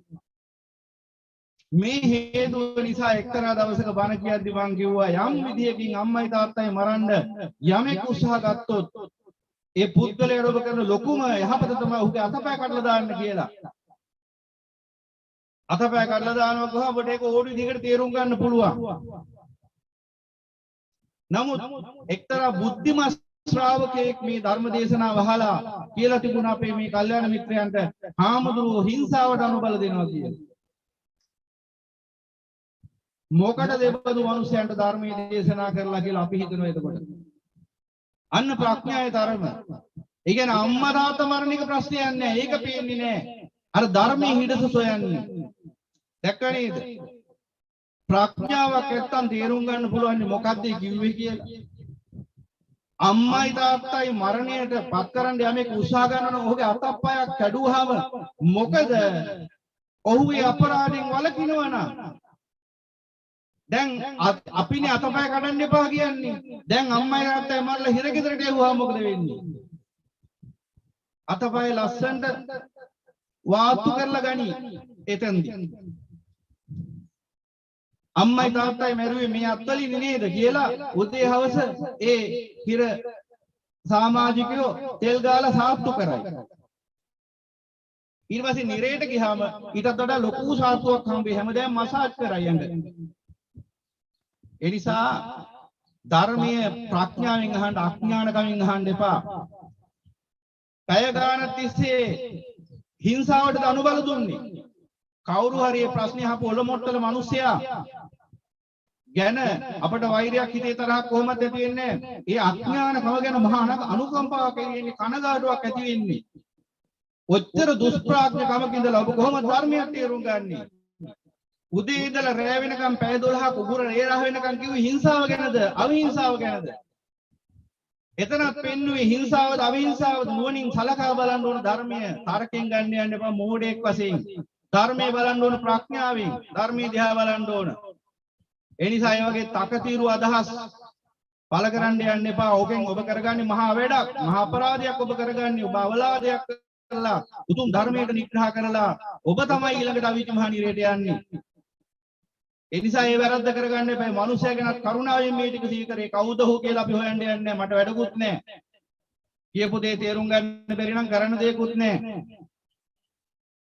ඉතින් ඒ වගේ අන්න බලන්න මිච්ඡා පනිහිතං චිත්තං ඔය වගේ අදහසක් ඇති වෙන්න හේතුව මොකද? ඒ පුද්ගලයා තුළ අනිවාර්යෙන් තියෙන කාමයට බර වෙච්ච හිතක්. ඒ නිසා ඒ අසරණ මිනිසෙක් කවුරු හරි මම ඔහුට අනුකම්පා කරනවා, කරුණාව දක්වනවා, මම ඔහුට යෝජනා කරනවා නැවත කරුණා කරලා බණ ටික අහන්න මොලේ ඉඳලා. ඇයි එහෙම කියන්නේ? ඔහුගේ හිත අනිවාර්යයෙන්ම ඔහු ඇගේ හෝ හිත කාමයට බර වෙලා තියෙන්නේ. ඒ නිසා මේ බණ ටික අහන්න ඔහු උත්සාහ ගන්නකොටයි සිත නැමැති මායයා මොකද කරන්නේ? මේ බණවල වැරද්දක් පෙන්වලා දීලා, අඩුපාඩුවක් පෙන්වලා දීලා, පිටසක් පෙන්වලා දීලා ඒ පුද්ගලයාව නිවනින් ඈත් කරන්න මේ වගේ අදහසක් ඇති කරන්නේ. ඒ නිසා අපි ඔහුට අනුකම්පා කරනවා. කිසිම ඔහු පිළිබඳ අමනාපයක් නැහැ, විරසකයක් නැහැ, එහෙම එකක් නැහැ. මම ඔහුට කරුණාවෙන් මේ බණින්නේ. මොකද මේ පුද්ගලයා කවරෙක් වුණත් ওই කතාව කියලා කිව්වහම අපිට කණේ නෑ සුනාසී ඉන්න පුළුවන්. අපිට මොකද ඕන මිනිහෙක් ඕන එකක් තියාගත්තා වෙයි කියලා. හැබැයි අපි බුදුරජාණන් වහන්සේගේ ශ්‍රාවකයෝ වශයෙන් කැමති නැහැ කිසිම මිනිසෙක් නිරේට වැටෙනවට. ඒ තරම් භයානක තැනක් නිරේ කියලා කියන්නේ. අඩුම තරමේ අපිට නිවන් දකින්න බැරි නම් සුගතියට හරි යන්න උත්සාහ දරන්න ඒක වෙනම දෙයක්. ඒ නිසා පින්වතුනි ඒ මිනිස්යාට ඊටාම කරුණාවෙන් මම සිහිපත් කරලා දෙනවා කවුරු හව ඔය විදියට ඉක්මන් තීරණ ගන්න යන්න එපා. සිත නැමැති මාරය ඔබට තවත් දේවල් කියයි. ඔබ මේ වනහඬ උත්සාහරන් තියෙනවනේ. ඒකනේ එකෙන් පේන්නේ ඒකනේ ටික ඇහුනේ. එතකොට ඒ නිර්වාණ ධර්මයේ පටිච්චසමුප්පාද බලන්න ඇහිච්ච ටිකේ මිනිසයාට චතුරාර්ය සත්‍ය ත්‍රිලක්ෂණී පටිච්චසමුප්පාදය ගැන කොච්චර දේශනා තියෙනවද? ඒ ඔක්කොම ASCII ඇහින්නේ අරකනම්. ඒ කියන්නේ ඔහුගේ සිත නැමැති මාරයා කොච්චර විහිදුණු තැනක ඉන්නවද? ඒ කියන්නේ ඔහුට ගැලවෙන්න දෙන්නෙම නෑ. ඒ නිසානේ අර හිඩස පෙන්ලා දුන්නේ. දැන් ඔහු මොකද කරේ? විසිත නැමැති මාරයාගේ වහලෙක් වෙලා අර මාරයා විසින් පෙන්ලා දීපු අදහස අරගෙන ඊට පස්සේ එකෙන් අවලාද අපවාද කරන්න ගිහිල්ලා මහා කුසලයක් කරගෙන තමයි අන්තිමට නිරේකට වෙලා තමයි නතර වෙන්නේ. ඒ නිසා පින්වතුනි කරුණා කරලා සිත නැමැති මාරයාට අහු වෙන්න එපා. මාරයා තමයි සතුරා. ඒ නිසා තමයි මම අත්දකින්න සත්‍ය භික්ෂුවක් වශයෙන් මේ පෙන්ලා දෙන්නේ ඔබට. එක කාලෙකදී මේ පන්සලට එනවා මේ පන්සලට මේනවා ඒ විතරක් නෙමෙයි Zoom එකට පවා එනවා. දැන් ඉතින් මේ බණ කියන කුමන හෝ මාධ්‍යයකට එනවා පිරිසක්. අනේ ඔබ වහන්සේගෙන් අපි ගොඩාක් බණ ඇහුවා. අනේ හරි වටිනවා. හරි හොඳයි. අපි මේ ලෝකේ පුරාම ධර්මයේ ඇහුවා. හොයාගන්න බැරි වුණා. ඔබ වහන්සේගෙන් අහන්න ලැබුණ යනාදි වශයෙන් අපි උපේක්ෂාවෙන් අහගෙන ඉන්නවා. මොකද ඔහු පිළිබඳව එතකොට අනිච්ච බියක් ඇති වෙනවා. කුමක් හින්දාද මේ ප්‍රකාශය කරන්නේ මොහු සිත පිළිබඳ කෙබඳු අවබෝධයක පිහිටාද කියලා. එහෙම වෙච්ච වෙලාවල් ඕන තරම් තියෙනවා. මොකද එසේ වර්ණනා කළා ටික කාලයකට පස්සේ ඉදිකඩ දුරක තරම්වත් වරදක් ඔහුට සිද්ධ වෙන්නේ නැතුවත් ඔහු හතර අතේ වෙන වෙන යනවර මාරයාට ග්‍රහණය වෙලා. එහෙම කී දෙනෙක් මුණ ගැහුණාද? ළඟපාත හිටපු මිත්‍රයෝ වශයෙන් හිටපු අය, මේ එක මග නිවන් මග වඩන්න කියලා ආපු අය, මේ පන්සලට උපස්ථාන කරන්න කියලා ආපු අය, මේ පන්සලේ බණහන්න කියලා ආපු අය, ශාසනය නංවන්න කියලා ආපු අය බොහෝ දෙනෙක්ට ඔය මාර්ග්‍රහණී නිදහස් වෙන්න බැරි වුණා. ඔබත් ඊළඟට මේ මායාවේ ගොදුරක් වෙන්න පුළුවන්. ඒ නිසා මේ දේවල් කරුණාවෙන් සිහිපත් කරන්නේ. මෙන්න මේ සිත නැමැති මායා තමයි පරම සතුරා. මතක තියාගන්න. අනිවාර්යයෙන්ම මෙන්න මෙහෙම දෙයක් තියෙනවා මේ මාර්ග ගමන් කරනකොට. මේ තුච්ච නින්දිත සිතේ මාර විතර්කයක් නැගෙන්න පටන් ගන්නවා. චතුරාර්ය සත්‍ය ධර්මය ඇහිඳ ගන්නවත් එක්කම නිකම් බන වලට වැඩක් ඉන්නේ නැහැ ඒක. ඒ කියන්නේ නිකම් බන කියලා අදහස් කරන්නේ ලෝකේ ගැන. දුවේ පුතේ මේ රත්තරන් උපාසකම්මලා මේ රත්තරන් උපාසක තාත්තලා රත්තරන් තාත්තේ කසිපු කොන්නේ පා තාත්තේ හොඳින් හැසිරෙන්න තාත්තේ මේ රත්තරන් දුවලා ලස්සන වෙලා තව උපදින්න ඕන. ඒ නිසා දුවලත් හොඳට සීලය ආරක්ෂා කරගන්න රත්තරන් ජීවිතයක් ගත කරන්න ඕන. මේ හැම රත්තරන් අම්මලා තාත්තා කෙනෙක්ම රත්තරන් දුවේ පුතෙක්ම ඕම් බන හුනට එන්නේ මාර්යා. එතකොට මාර්යා ඉතින් hina වෙවි සතුටින් මට අවශ්‍ය දේ ඉතින් කියන්නේ කියලා නිහඬව ඉන්නවා. සිතනමැති මාර්යා. ඇයි මාර්යාට තෝ නීටි කරගන්නනේ. මේ කුරු සංසාරේ මේ අසාර රූප වේදනා සංඥා සංකාර විඥාන සාරයි කියලා දෙන්නලා පෙන්නලා දෙන්න ඕන. රත්තරන් රූප, රත්තරන් වේදනා, රත්තරන් සංඥා, රත්තරන් සංඛාර, රත්තරන් විඥාන වලින් සැදිච්ච රත්තරන් උපාසකම්මල තාත්තලා. රත්තරන් දරුවෝ. ඒක තමයි මාර්යාට කියන්න ඕන. ඉතින් මාර්යාට ඕන බණ කියනකොට මාර්යා නිහඬ වෙනව සද්ද නැතුව වගේ. අර ඉබ්බගෙන් එහවලු වතුරට දාන්න හදනකොට ඔව් වතුරට දාන්නද කියලා. ඌ එකපාරටම වතුරට දාන්නද කියලා ඇහුවාම හා කියලා කිව්වොත් දාන එකක් නැහැ කියලා බය වෙලා කොල එන්නේ වෙ කියලා. එපා බුදු අම්මේ වතුරට දාන්න නම් එපා ඕන තරකට මාව දාපන් වතුරට දාන්න නැතුව. ඒ ඔලොමොට්ටල මිනිහා හිතවලු මේක මේ වතුරට මෙච්චර බය ඇති එහෙනම් මෝ වතුරේම තමයි ඔබන්න ඕන කියලා. වතුරේ පොත්. නරියෙක් සම්බන්ධ කතාවකුත් තියෙනවා ඊසෝගේ උපමා කතාව. ගමරාල කෙනෙක්ගේ නරියෙක්ගේ දෙන්නගෙම ওই කතාව වෙනවා. ඉබ්බෙක් අල්ලගෙන මස් කන්න හිටිලා. ඉතින් අන්න මේ සිතට රත්තරන් බන කියනකොට එන්නේ ඇවි කිව්වලු. අනේ එපා ඔහොම බන කියන්න කියලා හිමීට ගියයි සිත. ඇයි? Tamanට අවශ්‍ය දේ සිද්ධ වෙනවනේ. හැබැයි එතකොට මොකද්ද කියන්නේ? මේ රත්තරන් උපාසකම්මල තාත්තලා මේ රත්තරන් දරුවෝ මේ රත්තරන් කාමයේ හොඳ විදියට පාවිච්චි කරලා මේ රත්තරන් ලෝකෙ ඉපදිලා රත්තරන් සැප විඳින්න. රත්තරණිය කියලා බණ කියනවා. එතකොට මොකද වෙන්නේ? ඉතින් තව ඕන තරම් කාලයක් මේ සංසාර රවුම් ගහන්න පුළුවන් නිසා මාර්යා ආශිර්වාද කරන ඔය බණට. ඒ රත්තරන් උපාසකම්මල තාත්තලාට, ඒ රත්තරන් දරුවන්ට, ඒ රත්තරන් භික්ෂුවටත් එදාට මාර්යා ආශිර්වාද කරනවා. හැබැයි චතුරාර්ය සත්‍ය ඇහිඳ ගත්ත ගමන් පොල්ලෙන් පහරක නාගයෙක්සේ කිපෙනවා මේ තුච්ච නින්දිත සිත පහර කණ්ඩ පටන් ගන්න මොකද සිත නැමැති මායාවේ උගුල තමයි කාමය ඒ කාමයේ නැමැති උගුල සුණු විසුණු කරනකොට ඒ මායාවට බලාගෙන ඉන්න බෑ තවදුරටත් එතකොට මේ මාර ග්‍රහණයට තදින් අහුවෙච්ච මිනිස්සු ඉන්නවා නම් දෙවියෝ ඉන්නවා නම් අන්‍යයි කිපෙන්න පටන් ගන්නවා ඊට පස්සේ ඒකට හේතුවම ඔවුන් තුල තියෙන කාමයේ පිළිබඳ තියෙන අධික ආශාක්ත භාවය. ඒ කියන්නේ කාමයට තියෙන දැඩි ආශාව, දැඩි කාම තණ්හාව, කාම ඡන්දයම තමයි ඔවුන් තුලේ මාර ආවේශයක් නිර්මාණය කරන්නේ. ඔවුන් දන්නේ නැහැ ඒක අසරණියෝ යයි. අපි අනුකම්පා කරනවා. එහෙම කිසි කෙනෙක්ට බනිනව නෙමෙයි මේ. අවවාද කරන හැබැයි ටිකක් සැරට. නැත්තම් ඇහෙන්නේ නෑනේ. අර දරුවන්ට කියන පුතේ මෙහෙ වරෙන් අම්මා කියන වරින් පුතේ එන්නේ නැහැ. පුතේ මෙහෙ වරෙන් එකපාරක් කිව්වහම එන්නේ නැහැ. පුතේ උඹට ඇහෙන්නේ නැද්ද මං කියන එක? මෙහෙ වරෙන් එන්නේ නැහැ. මෙහෙවර යකෝ කියලා කිව්වහම එනවා. ඒ කියන්නේ සමහරලාට අර මත් ගතිය නිසා ඇහෙන්නේ නැතුව යනවා මත් වෙලා අනින්නේ. ඒකනේ ඔය කසිප්පු බේලෙන බේවදු සමාජිකයන්ට ඔය පොලිසිය මහත්තුරු දෙන්නේ කණේ පහර. එතකොට හොඳට ඇහෙනවා. නැත්තම් අර නිකන් කණේ පාර නොදී කතා කරාට ඇහෙන්නේ නැහැ මොකද මත් වෙලා ඉන්නේ. එහෙනම් කාමච්ඡන්දේ මත් වෙච්ච කෙනාට රත්තරන් බණ කිව්වට ඇහෙන්නේ නැහැ. ඉතින් නැලවෙනවා එතකොට ඒක යාට නැලවිලි ගියා. නමුත් මේ කාමයේ දුකයි කියලා දේශනා වෙනකොට ආස්වාදයේ දුකයි කියලා දේශනා වෙනකොට පංච උපාදානස්කන්ධයේ දුකයි කියලා දේශනා වෙනකොට පංච උපාදානස්කන්ධය අසාරයි කියලා දේශනා වෙනකොට අන්න මාර්ය අවදි වෙනවා. අවදි වෙලා මොකද කරන්නේ? බුද්ධ ධම්ම සංඝ කියන ත්‍රිවිධ රත්නයේ හිත ඇතුළේ ඉඳලා නිග්‍රහ කරන්න පටන් ගන්නවා. මාර විතර්ක නගන්න පටන් ගන්නවා. ඔබට තමයි අහුවෙන්නේ බණ අහගෙන ඉන ආරම්භක සමාජික ගොඩක් වෙලාට අහුවෙනවා. ඔබටත් මේ ප්‍රශ්නෙට ඔබ අහුවෙන්න පුළුවන්. ඕනෑම කෙනෙක්ට මම මේ කියන්නේ මේ අත්දැකීමෙන්මයි කියන්නේ මෙහෙම දේවල් දැකලා තියෙන නිසා. සමහර මිනිස්සු විශාල අගතීන් කරගත්තා. නමුත් ඒ අයට පිහිට වෙන්න ගියොත් ඊටත් වඩා විනාශයන් කරගන්න නිසා උපේක්ෂාවෙන් බලාගෙන ඉන්න වෙන කරන්න දෙයක් නැහැ. එතකොට මොකද වෙන්නේ? අන්න අර මාර ග්‍රහණයට ලක් වෙච්ච කෙනාට අන්න එනවා විතරක බහුලව මොනවද බුදු පියාණන් සම්බන්ධව දොස් නගන්න පටන් ගන්න හිත ඇතුලේ. ඊට පස්සේ මේ හිත මමය මගේ කියන මේ දැඩි සක්කාය දිට්ඨිය සක්කාය දිට්ඨිය තමයි ප්‍රධාන සක්කාය සංඥාවට ආවම කො ඉන්නේ. ඒ කියන්නේ මාර්ගඵලයට පත් වෙලා මාර්ගයට ආවනම් ඔක ගොඩක් දුරට දුර වෙලා යනවා. අර මූලික අවස්ථාවේ ඉන්නකොට තමයි ඔක වෙන්නේ. ධර්මය අහගෙන ඉන්න මුල් අවස්ථාවේ වෙන්න පුළුවන්. තාම ධර්මය අවබෝධ වුණේ නැහැ වෙන්න පුළුවන් හරියට. අන්න එහෙනම් ඒකෙන් වළක්වන්න තමයි සිත මේ උපක්‍රමයේ පාවිච්චි කරන්නේ. මොකද්ද? බුදු පියාණන් වහන්සේගේ අඩුපාඩුකම් පෙන්නලා දෙනවා. දැන් මම උදාහරණයක් කියන්නම් ඒ වගේ මාර විතර්ක ගැන ඔබට. දැන් මාර්යෝ ගැන බණ කියද්දි මේ වසවර්ති මැස්සෝ ටිකක් ඇවිල්ලා වද දෙනවා මෙතන. ඒක තමයි මොන විදියෙන් හරි ඇවිල්ලා බුදු පියාණන් වහන්සේගේ ධර්මයට තමයි බාධා කරන්නේ. ඒක තමයි මෙයාලගේ ක්‍රමය. ඒ සමාධිය පිටිනවා මගෙත් ඔබේ. එක්තරා ලංකාවේ හිටිය රචකයෙක් නවකතා කරුවෙක්. මහුගේ නම කියන්නේ නැහැ. මේ පුද්ගලයා මේ මාර විතර්කයකට අහු වෙච්චම ඔහුගේ නවකතාවක තිබුණා.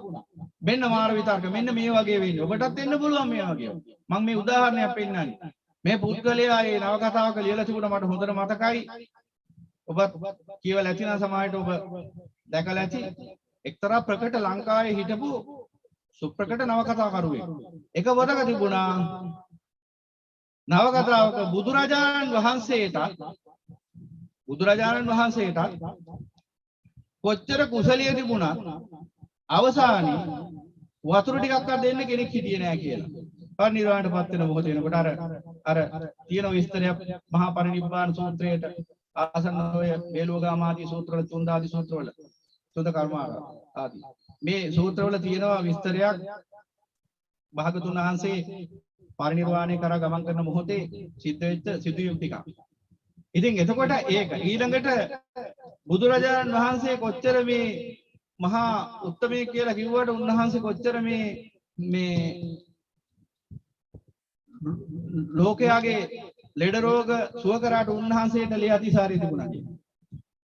ඔබ්බේ පිලෝතික කර්ම වශයෙන් උන්වහන්සේට මුහුණ දෙන්න සිද්ධ වුණා.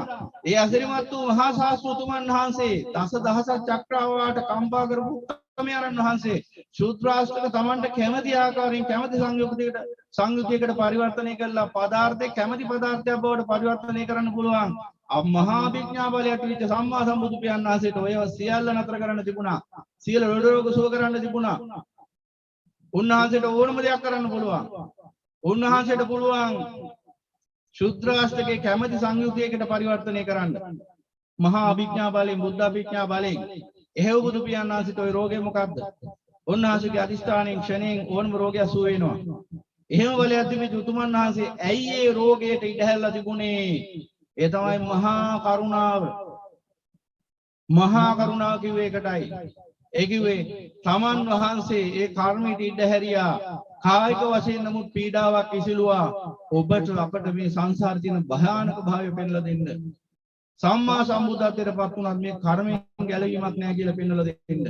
ඒ මහා කරුණාවෙන් කරපු දේ අඥාන කමින් තේරුම් ගන්න බැරි නවකතා කරුවා. ඒ වගේ මහා වර්ධකාරී ප්‍රකාශයක් ලියලා තිබුණා. ඒ කියන්නේ ඔහු දන්නේ නැහැ ඔහුගේ හිතේ ඔහු ප්‍රඥාවන්තයෙක් වෙන්න පුළුවන්. ඔහු නිවන් දකින්න හේතු තිබිච්ච කෙනෙකුත් වෙන්න පුළුවන්. අනියත කාණ්ඩේ.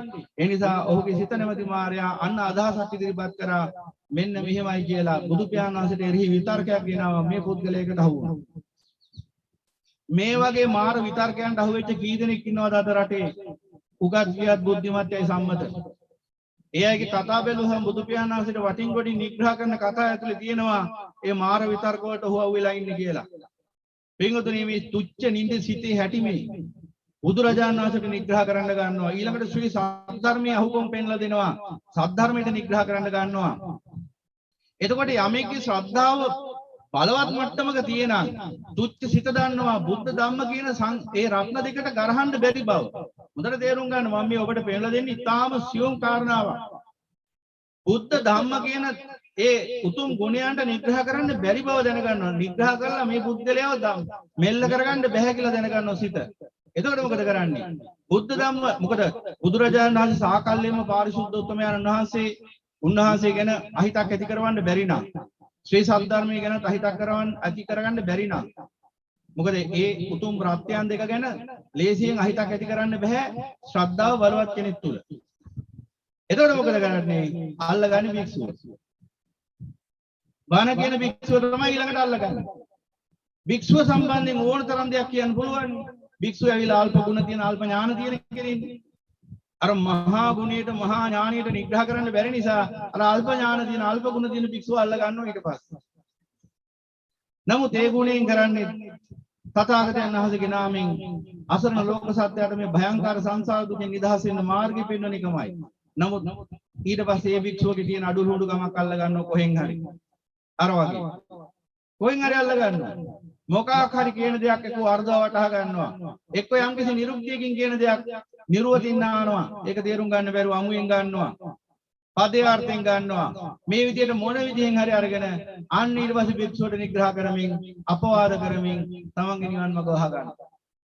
මෙන්න මේ වගේ විතර්ක වලට හවෙච්ච කී දෙනෙක් මඩ ඕන තරම් කොට පෙන්වන්න පුළුවන්. මේකේ විච්ච කාලය තුල එවදු මිනිස්සුયો කී දෙනෙක් අහුණාද? අන්න සිත නැමැති මාර්යා සිත නැමැති සතුරාගේ ග්‍රහණයට ලක් වුණා. එහෙමුණේ ඇයි කියලා බැලුවොත් ඒ අය තුල එනවා අදහසක්. මිච්ඡාපනිහිතං චිත්තං. ඒ කියන්නේ ඔවුන් තුල කාමයේ පිළිබඳ අදහස් බලවත්. ඔන්න ඕකයි හේතුව. කාමයේ පිළිබඳ තෘෂ්ණා බලවත් පුද්ගලයාට බුද්ධ ධම්ම සංඝ කියන ත්‍රිවිධ රත්නය පිළිබඳව කිසිම ප්‍රසාදයක් ඇති වෙන්නේ නැහැ. එදාට මේ පුද්ගලයාට වෙන්නේ බුද්ධ ධම්ම සංඝ කියන ත්‍රිවිධ රත්නය මොවුන්ගේ සතුරු හැටියටයි. එහෙනම් අන්න යම් කල්යාණ මිත්‍රයෙක් ඇසුරු කරන්න ඇවිල්ලා බණහලා ධර්මාබෝධයේ ටිකක් දුරට ළඟා වීගෙන එනකොට ඒ සිත නැමැති මාර්යා මිච්ඡාපනිහිතං. ඒ කියන්නේ බහුලෝම මේ මිත්‍යාවෙන් පිහිටපු හිතක් නම් ඒ කියන්නේ මේ කාමයේ ආස්වාදයේ සැපයි කියන තැන තදින් බැහැගෙන ඉන්න හිතක් නම් මොකද කරන්නේ? ඒ පුද්ගලයාගේ නිවන් මඟ අහුරන්න තියෙන ලේසිම ක්‍රමය තමයි අන්නර භික්ෂුව පිළිබඳ යම්කිසි මාර විතර්කයක් ඇති කරලා භික්ෂුවගේ අඩුපාඩුකමක් පෙන්ලා දෙල එක්ක භික්ෂුවගේ සීලය මදි කියයි, භික්ෂුවගේ සීලය අඩුවක් තියෙනවා කියයි, භික්ෂුවගේ ගුණය අඩුවක් තියෙනවා කියයි, එහෙම නැත්නම් භික්ෂුවගේ අවබෝධය හිටසක් තියෙනවා කියයි, මොකක් හරි කියලා ඉවර වෙලා අන්නර Tamanට නිවන් දකින්න තියෙන අවස්ථාව නැති කළා දානවා. එක්ක භික්ෂුවගෙන් Tamanට අසාධාරණයක් වුණා කියයි, Tamanට අවඩක් වුණා කියයි, Tamanට අයුක්තියක් වුණා කියයි. භික්ෂුව එහෙම වෙලාවක් දන්නෙත් නැහැ. හැබැයි උන් එහෙම හිතාගෙන හරි ඒ විදිහට මායයට ග්‍රහණය වෙලා ඒ අය මාර්ගින් ඉවතට යනවා. මේ අනුතර ඔබ තුලත් ඔබත් මේ අනුතර ඉදිරියේ ඉන්න කෙනෙක් වෙන්න පුළුවන්. මේ කාරණාව පැහැදිලි කරේ ඇයි? මේ අනුතරට ඔබ ගොදුරු නොවිය යුතු නිසා. නැවත නැවතත් පැහැදිලි කරනවා මේ ධර්ම දේශනා කරන්නේ පිරිසක් එකතු කරගන්න නෙවෙයි. මේ ධර්ම දේශනා කරන්නේ පිරිවරක් හදාගන්න නෙවෙයි. මට මෙච්චර අනුගාමික පිරිසක් ඉන්නවා කියන්න නෙවෙයි කවදාවත්. ඒ නිසා සියලුම දෙනා මේ බණ දේශනා අහගෙන ඉන්න සියලුම දෙනා ඔය මාරයන්ට අහු වෙලා ඔය විදිහට සියලුම දෙනා ඉවත ගියොත් මේ විශ්වයට එදාටත් විවේකී ලැබෙනවා. ඒ නිසා පින්වතුනි ඔබ තුල ඉන්න මායя පරාජය කර ගැනීම ඔබට අයිති කර්තව්‍යයක්. ඒ පෙන්වලා දෙන්නේ කරුණාවෙන් වහා මේ මාර්ග්‍රහණයෙන් නිදහස් වෙන්න නැත්නම් එයින් අවඩක් වෙන්නේ බුදු පියාණන් වහන්සේට ශ්‍රී සද්ධර්මයට ආර්ය මහා සංඝ රත්නයට නොවේ බණ කියන භික්ෂුවට නෙවෙයි ඔබටම තමයි. ඒ බව තේරුම් ගන්න ප්‍රමාද වුණොත් පාමාදෝ මච්චුනෝ පදන් වෙන්නත් පුළුවන්. ඒ නිසා මේ ප්‍රමාදය වසර කෝටි ගානක ප්‍රමාදයක් වෙන්න පුළුවන්. වසර කෝටි ගානක දුකක් වෙන්න පුළුවන්. ඒ නිසා ඥානවන්තයෙක් නම් වහාම වැරද්ද නිවැරදි කරගන්න ඕන. උත්තරීතර ත්‍රිවිධ රත්නය කමා කරගන්න ඕන. කමා කරගන්න ඕන. ඔබ කැමති තැනක ඉඳගෙන කැමති ආකාරයකින් අසිරිමත් වූ බුද්ධ ධම්ම සංඝ ත්‍රිවිධ රත්නයේ ගුණය සිහි කරමින් කමා කරගන්න. මගේ අතින් මෙබඳු ආකාරයේ වරදක් අඩුපාඩුවක් සිදු වුණා නම්, මගේ අතින් මෙබඳු අවලාදයක් අපවාදයක් කියුණා නම් මට කමා කරත්තා කියලා. එතකොට ඔබට කමාව ලැබෙනවා. කවදාවත් බුද්ධ ධම්ම සංඝ ත්‍රිවිධ රත්නය ඔබව විපතට හෙලන්නේ නැහැ. මේ ලෝකේ කවුරු සමාව දුන්නේ නැත්තම් බුද්ධ ධම්ම සංඝ කියන ත්‍රිවිධ රත්නය ඔබට සමාව දුන්නා. කවුරු සමාව දුන්නා. හැබැයි සමාව ගන්න සුදුසු පුද්ගලයෙක් බවට පත් වෙන්න ඕනේ. ඒ කියන්නේ තමා තුළ වරද තියාගෙන වරද හැටියට දකින්න අසමත් වෙන තාක්කල් ඔබට සමාවක් නැත. කාගෙන්ද? ඔබේම සිතින්. ත්‍රිවිධ රත්නයෙන් සමාව ලැබෙනවා කියලා කියන්නේ ඔබේ හිතේ වහල් භාවයෙන් ඔබ නිදහස් වෙනවා කියන එක. එහෙනම් කෙනෙක්ට තමන් වරදකාරී, තමන් තුළින් වරදක් වුණා, තමන් වරදකාරී කියලා තේරුම් ගන්නවත් බැරි වෙන්නේ ඇයි? ඒ තරම් මේ තුච්ච නින්දිත හිතේ ගැත්තෙක් කියලා ජීවත් වෙන නිසා. එහෙම නැත්තම් මේ පංච උපාදාන ස්කන්ධය මමයේ මාගේ කියන උරුමත්වයෙන් අයිතිකාරත්වයෙන් ගන්න පුළුවන් ප්‍රපංච ධර්ම නොවේ මේ සියල්ල අනිත්‍ය දුක්ඛ අනාත්ම අසුභ අසාර ධර්ම කියලා වැටහෙනවා නම් කෙනෙක් කවදාවත් වැරදක් වුණොත් එයා කවදාවත් එක දෘෂ්ටියෙන් සංගව ගන්නේ නැහැ. එයා කවදාවත් ඒ වරදත් එක්ක ජීවත් වෙන්නේ නැහැ. ඒ වරද වැඩෙන්න ඉඩ හරින්නේ නැහැ. ඒ වරද සාධාරණීකරණය කරන්නේ නැහැ. කිංචාපි සෝකම්මං කරෝති පාපකං කායේන වාචා උදචේතසාවා අබබ්බෝ සෝතස්ස පටිච්චාදාය අබබ්බදා දිට්ඨ පද සූත්තා ඉදම්පි සංඝේ රතනම් පනීතං ඒතේන සච්චේන සුවත්ති හෝතුකවා මේ ආකාශය පොළව කලබවන තරමේ මහා සත්‍යක්‍රියාවක් කරන්න පුළුවන්. සත්‍යයක් ඇතුළේ ඇතුළත් වෙනවා. මොකද්ද? සෝවාන් ඵලයටපත් වෙච්ච ශ්‍රාවකේ කවදාවත් වරද නොවේ කියලා ප්‍රකාශ කරන්නේ. වරද සංගවගෙන ජීවත් වෙන්නේ නැහැ. කියන්නේ ත්‍රිවිධ රත්නයේ නමින් තමන්ගේ ඇති යම් කිසි සුළු අඩුපාඩුවක් හරි සිද්ධ වුණා නම් වහාම කමා කරගන්නවා. එතකොට මහාන් තත්තකම් උඩුකම් උද්දච්චකම් කිසි දෙයක් බලන්නේ නැහැ. මොකද එහෙම බලනවා කියන්නේ මාර අතෙන් ඩාවේ නැහැ කියන එක. දෘෂ්ටියකින් වසන් කරගන්න බෑ නෑ මම හරි කියලා. වැරද්දම තමයි. එහෙම වසන් කරගෙන ජීවත් වෙන්නේ නැහැ කවදාවත් ආර්ය ශ්‍රාවකෙක්. ඒ වැරද්ද නිවැරදි කරගන්නවා. මොකද ඒ වැරද්ද නිසා මොහුගේ මාර්ගය ඇහිරෙනවා. එහෙම වුණොත් සෝවාන් ඵලලාභිකෙන් වුණත් වැරදි වෙන්න පුළුවන්. ආර්ය උපවාදත් වෙන්න පුළුවන්. හැබැයි ඒ වරද්ද තුල ජීවත් වෙන්නේ නැහැ. මොකද ඒකට හේතුව පෘථග්ජනයා ජීවත් වෙනවා. මොකද පෘථග්ජනයා නිවීමයි ගින්දර අතර තියෙන වෙනස දන්නේ නැහෙනි. ගින්දර තුලම ජීවත් වෙන එකාට නිවීම ගැන වැටහීමක් නැති නිසා කොච්චර ගිනි ගත්තත් ගිනි මැලයක් ඇතුලේ ජීවත් වෙනවා නම් මිනිහෙක් අපි හිතමු උපමාවක් ගිනි මැලයක් ඇතුලේ ඉන්නේ. ඉතින් දර කෑලි 100ක්ද 1000ක්ද ලක්ෂයක්ද උතන තියෙන කෙනෙක් අදාළ නැහැ. කොච්චර දර අඩු වුණත් වැඩි වුණත් දැවෙන්නේ ගින්දරේ නිසා. ගින්දරේ වෙනසක් ඔහුට දැනෙන්නේ නැහැ. ඒ නිසා පෘථග්ජනයට කවදාවත් ඒ ආර්ය උපවාදයක් සිද්ධ වුණත් ඒකේ වෙනස තේරුම් ගන්න බෑ. මොකද ඉන්නේම අඥානකම නිසා. අඥානකම තුල නිසාම ඉන්නෙම දැනටමත් ගින්දර තුල නිසාම ඉන්නෙම 10 අසහනය තුල නිසාම වෙනස තේරෙන්නේ නැහැ. හැබැයි ආර්ය ශ්‍රාවකෙට ඒකටක් දාලා තේරෙනවා. ඇයි එහෙවදු කෙනෙක් යතින් එහෙම වැරද්දක් කියලා යම් කිසි ආකාරයකින් අර නීවරණ බහුල වෙන්න ගත්ත ගමන් අන්න හිතේ පැවතින 10 වැඩි වෙනවා, අසහනිය වැඩි වෙනවා, ප්‍රඥාව මොට වෙනවා. අන්න එතකොට ආර්ය ශ්‍රාවකයේ තේරුම් ගන්න මොකක් හරි වැරද්දක් වෙලා. එතකොට නිවන අග්‍ර කරගත්තේ ශ්‍රාවකයා රූපේ වේදනාව සංඥාව සංකාර විඥාන අග්‍ර කරගෙන ඉන්නේ නැති නිසා මානුද්දච්චකම් බල්ලට දාලා සමාව ගන්නවා. හැබැයි අර පංච උපාදානස්කන්ධයේ සාරයි කියලා ඒකෙන් බහැගෙන ඉන්න අසත්පුරුෂ පෘථග්ජනයා කොච්චර වැරදි වුණත් පිළිගන්නේ නැහැ. මොකද වෙනසක් තේරෙන්නේ නැහැ නිවනේ ඉන්ද්‍රය අතර. ඉන්ද්‍ර තුලම ඉන්නේ නිවන අධ්‍යක්ෂ නැති නිසා. ඉතින් අමුතුවෙන් ආයි නිවැරදි කරගන්න දෙයක් නැහැ කියලා අඥානිය දාට කල්පනා කරනවා. ඒ නිසා ඔන්නෝක තේරුම් ගන්න ඕන ඔබ. ඔය සියුම් දහම් කාරණාවක් පෙන්ලා දුන්නේ. මොකද මං කියන්නේ මේ ධර්මයේ විවහාරිකයි. බුදු පියාණන් වහන්සේ දේශනා කරන මහාන මේ ධර්මයේ විවහාරික ඕහාරික ධර්මයක්. ධර්මය කියලා කියන්නේ මං කියන්නේ දැනගන්නවා මේ වචන ටිකක් දැනගන්න එකට නෙමෙයි ධර්මය කියන්නේ මේ සිත පිළිබඳව අවබෝධ කරගන්න එකට ධර්මය කියන්නේ. මොනවා ගැන ඔබට අවබෝධය තිබුණත් වැඩක් නැහැ සිත ගැන අවබෝධය නැත්තම්. මම මෙච්චර දන්නවා අච්චර දන්නවා කිව්වට වැඩක් නැහැ.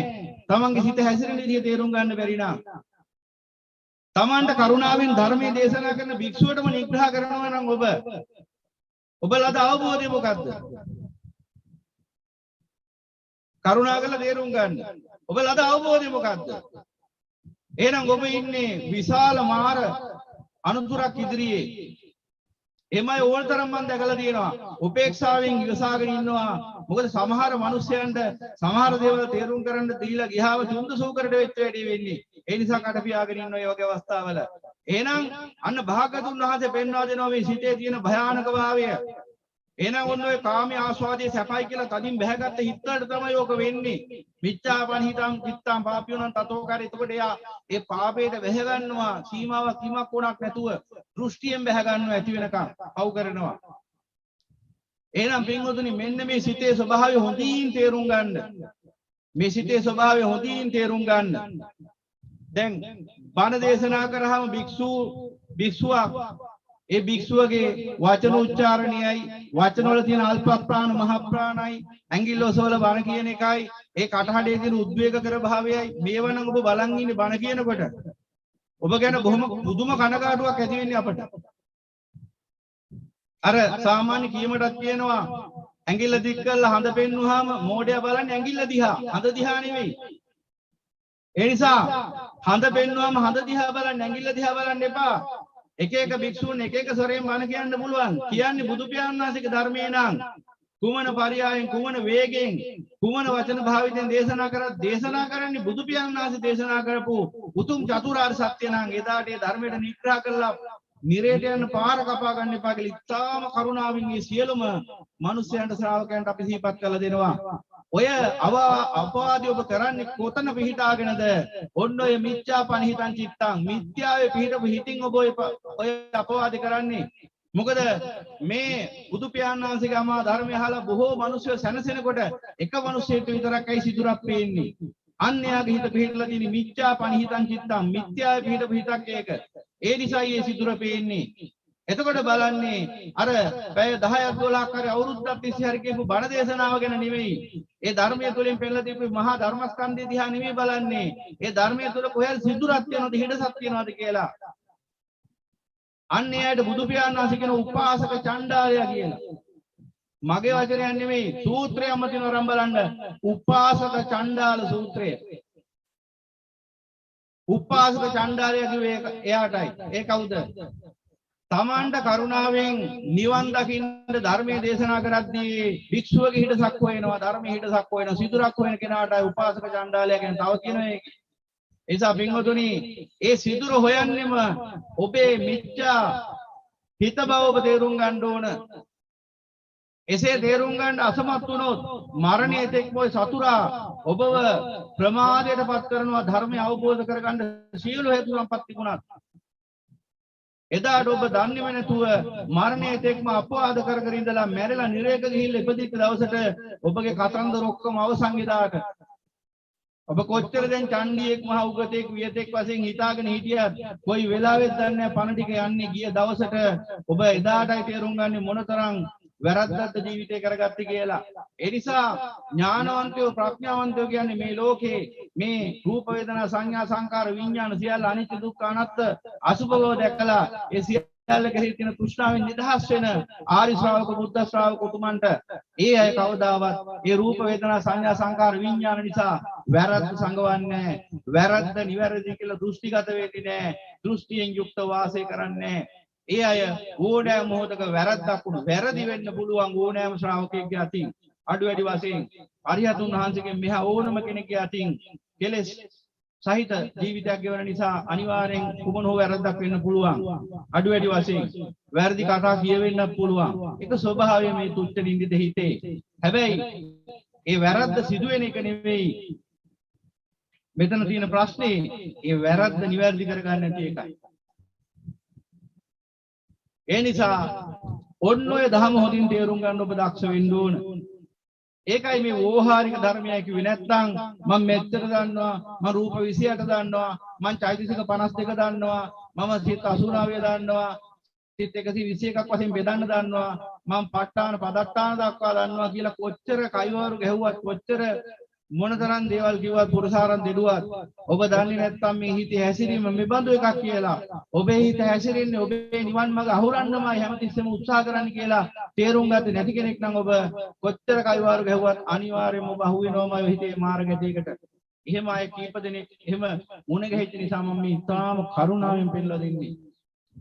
මේ විහාරේ ඉඳන් බණහන අයට උනත් මේ Zoom සාකච්ඡාවෙන් නැත්නම් මේ අන්තර්ජාලයෙන් මේ YouTube එක ඔස්සේ බණහන පින්වතුන් උනත් කාටුණක් පෙන්නලා දෙන්නේ මේ කරුණාවෙන් මේ ධර්මය ඔබේ සිත ඊළඟට ඔබ දිහා බලන් ඉන්නවා. ඇත්තම කතාව අත්දැකීම් තියෙන නිසා යම් මිනිසෙක් අනේ ඔබ වහන්සේගෙන් බණ අහලා අපි ගොඩාක් අවබෝධයටපත් වෙලා ඉන්නේ. අනේ ඔබ වහන්සේ අපිට ලොකු පිටක් වෙලා දෙන්නේ. අනේ ඔබ වහන්සේ හරි මේකයි අනේ මෙහෙමයි කියලා කියන්නේ ඇත්තම කියන්න පින්වතුනි මේ භික්ෂුවට යම් කිසි සකිතයක් ඇති වෙනවා පුද්ගලයා ගැන. ඇත්ත කතාවක් මේ කියන්නේ. ඒ කියන්නේ ඊළඟ මොහොතේ මෙයා මේ මායයට අහු වෙද්දී නෑ. එහෙම කියපු ගොඩ දෙනෙක් මායයත් එක්කම ගියන්නේ. මොකද ඒ මට්ටමින් කියන්න ගන්නකොට මහා වේදල්ල සූත්‍රයේ අසිරිමත් වූ අපගේ මහා සම්මා සම්බුදු පියාණන් වහන්සේගේ මහා අග්‍ර ශ්‍රාවක උතුමන් වහන්සේ සාරිපුත්‍රයන් වහන්සේ පෙන්නලා දෙනවා මහා වේදල්ල සූත්‍රයේ මේ විඥාණයෙන් ගන්න තීරණීය ප්‍රඥාව දැනගන්නවා. ප්‍රඥාවෙන් ගන්න තීරණීය විඥාණය දැනගන්නවා. ඒ නිසා මේ දෙක අතර සටනක් තියෙන මේ විඥාණි කියන්නේ රාග දේශ මොහ චෛතසික තුලින් ගොඩ නැගෙන සිත්. ප්‍රඥාව කිව්වේ ප්‍රඥා චෛතසිකයෙන් උදා වෙන සිත. කුසල සිත සහ අකුසල සිත සුද්ධ සිංහලෙන් කිව්වොත්. එතකොට මේ විඥාණයෙන් ගන්න තීරණීය ප්‍රඥාවෙන් දැනගන්නවා. ප්‍රඥාවෙන් ගන්න තීරණීය විඥාණයෙන් දැනගන්නවා. විඥාණයෙන් ප්‍රඥාවෙන් ගන්න තීරණීය හැමතිස්සෙම වළක්වන්න විඥාණය ක්‍රියාත්මක වෙනවා. එකම ගෙදර ඉන්න දෙන්නෙක් වගේ. එක ගෙදරක ඉන්නවා සතුරෙකුයි මිතුරෙකුයි. කියන්නේ දෙන්නට දෙන්න හතුරුයි කියමුකෝ. එහෙම වුණොත් එහෙම මොකද වෙන්නේ? එක්කෙනෙක් කරන දෙයට හැම තිස්සෙම අනිත් කෙනා අකුල් හෙලනවා. එකම ගෙදරක සතුරු දෙන්නෙක් ජීවත් වුණොත් එකිනෙකාට සතුරු දෙන්නෙක් අනිවාර්යයෙන්ම දෙන්නට දෙන්න සතුරුකම් කරනවනේ. එතකොට එක්කෙනෙක් මොන හරි දෙයක් කරාම ඊළඟ කෙනා විලක කඩලා බිඳලා දානවා. එයා ඒ දෙක කරාම අනිත් කෙනා විලක විනාශ කරලා දානවා. මේ විදිහට දෙන්නාට පීඩා කරනවා. විපදටපත් කරනවා. මේ අනාදි වශයෙන් සටනක් තියෙනවා. මෙන්න මේ සටනමයි මේ සිත ඇතුලේ තියෙන්නේ. ප්‍රඥාවෙන් යම් කිසි තීරණයක් අරගෙන ක්‍රියාත්මක වෙන්න උත්සාහ ගත්තොත් විඥාණයෙන් එක වළක්වලා දානවා. විඥාණයෙන් යම් කිසි තීරණයක් අරගෙන ක්‍රියාත්මක වෙන්න හැදුවොත් ප්‍රඥාවෙන් එක වළක්වලා දානවා. එතකොට මේ දෙකේදී ප්‍රඥාවද විඥාණයද බලවත් කියන කාරණාව මතයි එතන ජයගන්නේ කුසල සිතද අකුසල සිතද කියන එක තීරණය වෙන්නේ. ඒ කියන්නේ යමෙක්ගේ මේ රාග දේශ මොහ බලවත් නම් ප්‍රඥාවට වඩා එහෙනම් හැම තිස්සෙම මේ පුද්ගලයා ඒ විඥාණයෙන් ගන්න තීරණයම තමයි ක්‍රියාත්මක වෙන්නේ. ඉඳහැල්ලා බලාගෙන ඉන්නේ සත්‍යයක්. කරන්න දෙයක් නැහැ. හැබැයි තථාගතයන් වහන්සේගේ අමා ධර්මයේ අසමින් අවබෝධ කරමින් හිත පිරිසුදු කර ගන්නකොට රාග දේශ මොහ දුරු කරමින් ප්‍රඥාව වැඩෙන්න පටන් ගන්න. ඒකට තුච්ච නින්දිත ඒ රාග දේශ මොහ විඥාන වලින් මොනතරම් අවඩක් කරන්න හැදුවත් මොනතරම් අපවාද කරත් හිත ඇතුළේ ඉඳගෙන එදාට ප්‍රඥාවයකට කන්නේ නැහැ. ප්‍රඥාව ඒ හිත দমনය කරනවා. ඒ හිත මෙල්ල කරනවා. ඒ රාග දේශ මොහ චෛතසික පළවා හරිනවා. ඒ චේතනා දුරු කරනවා. චේතනා සීලය. ඒ චේතනා දුරු කරනවා. එදාට ප්‍රඥාව ජය ගන්නවා. ඒ නිසා එදාට විඥාණයට බැරි වෙනවා ඒ පුද්ගලයාව අල්ලගන්න, ග්‍රහණය කරගන්න. ඒ මට්ටමට එන්න ඕන ක්‍රමානුකූල ඉස්සරහට ගිහිල්ලා. එතකොට තමයි දැන් උදාහරණයක් කිව්වොත් අපි මොහොත අපි දැන් විශාල ජලාශයක දැන් පීනනවා අපි. පීනගෙන මහා ගැඹුරක ඉඳලා තමයි දැන් අපි මේ පීනගෙන එන්නේ. පීනගෙන එනකොට ටික ගොඩබිම ලං වෙනවා. ගොඩබිම ලං වුණත් අපි පොඩ්ඩක් දැන් අර වෙහෙස නිසාම අපි බලනවා දැන් පීනන එක නතර කරලා අපිට බැහැලා පොඩ්ඩක් ඇවිදගෙන යන්න පුළුවන්ද කියලා. එහෙම අඩිය ගහන්න හැදුවම අපිට අහුවෙන්නේ මහා මඩ සහිත පසක්. මේකේ අඩිය ගැහුවොත් මඩේ ඉරලා මැරෙන්න පුළුවන්. ඒ නිසා තව ටිකක් ඉස්සරහට පීනනවා.